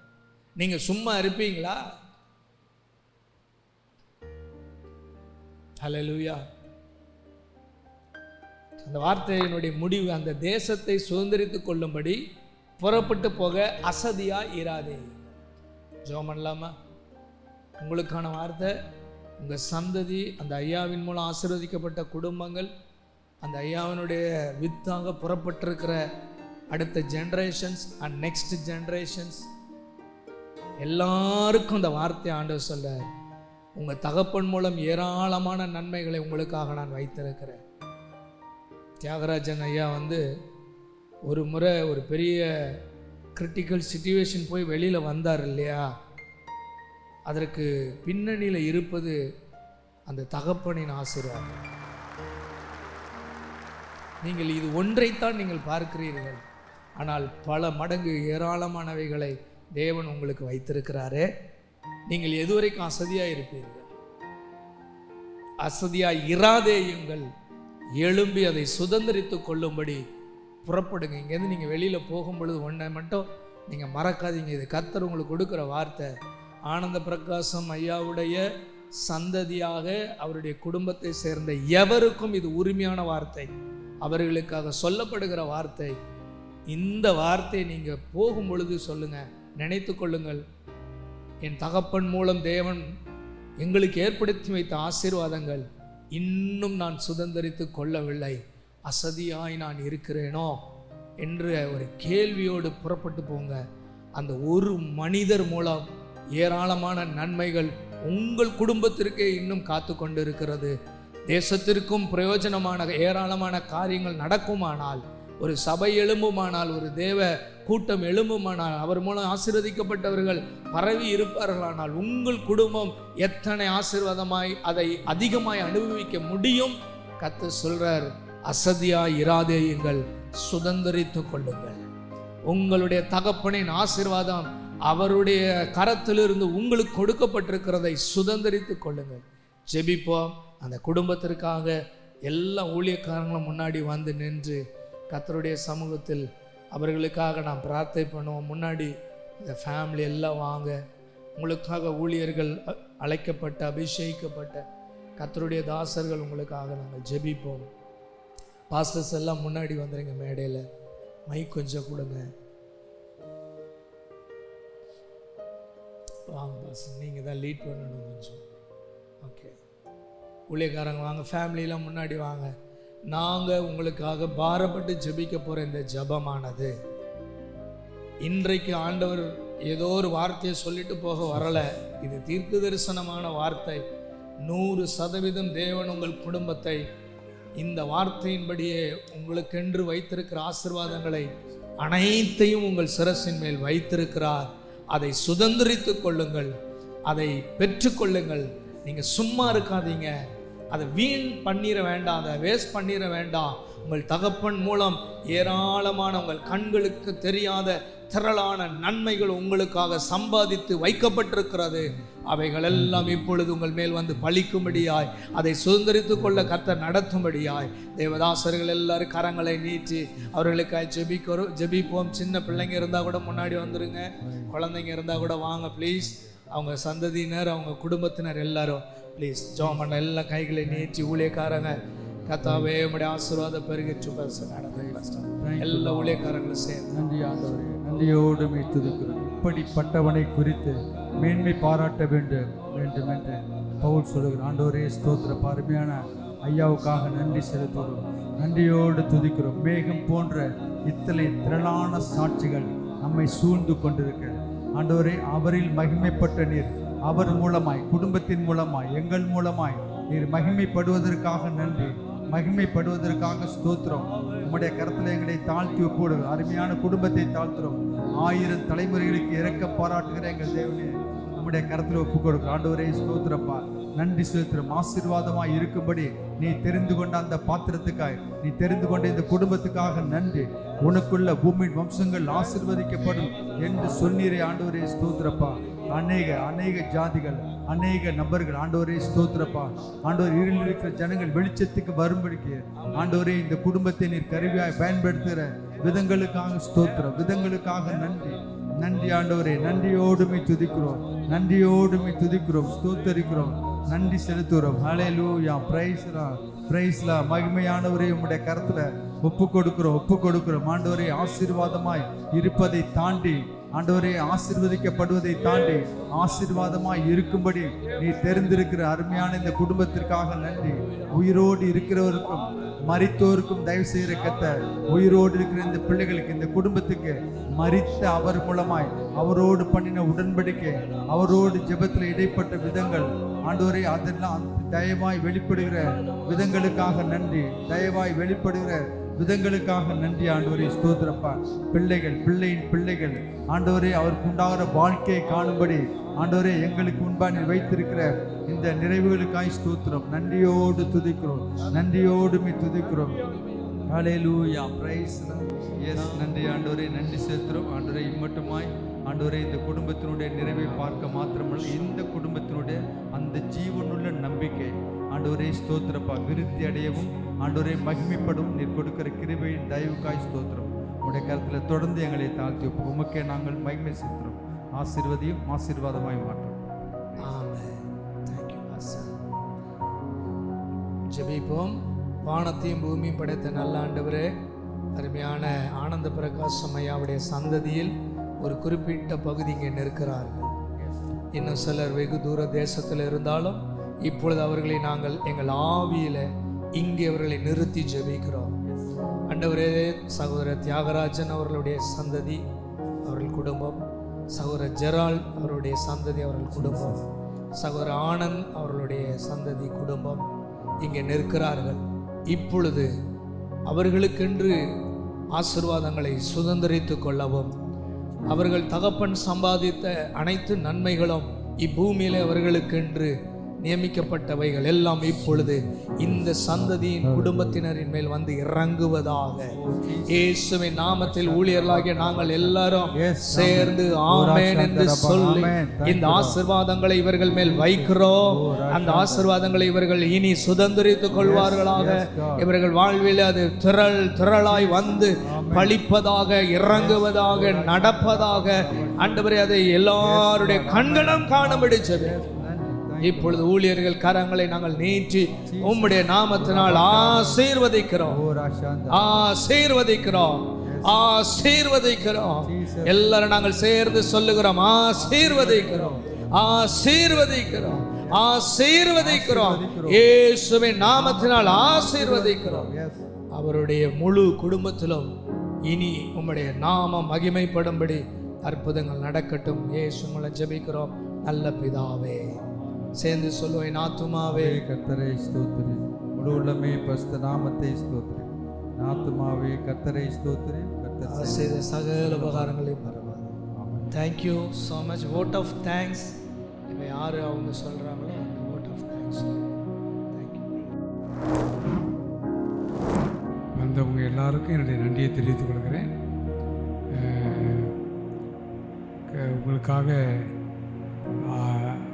ஆகாரம் ஒழுங்கு செய்யப்பட்டிருக்குது. வெஜிடேரியனும் ஒழுங்குபடுத்தப்பட்டிருக்கு.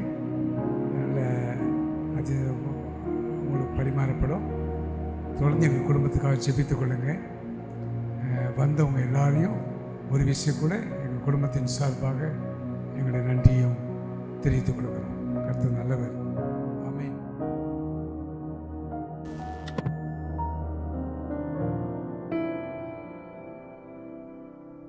Thank you.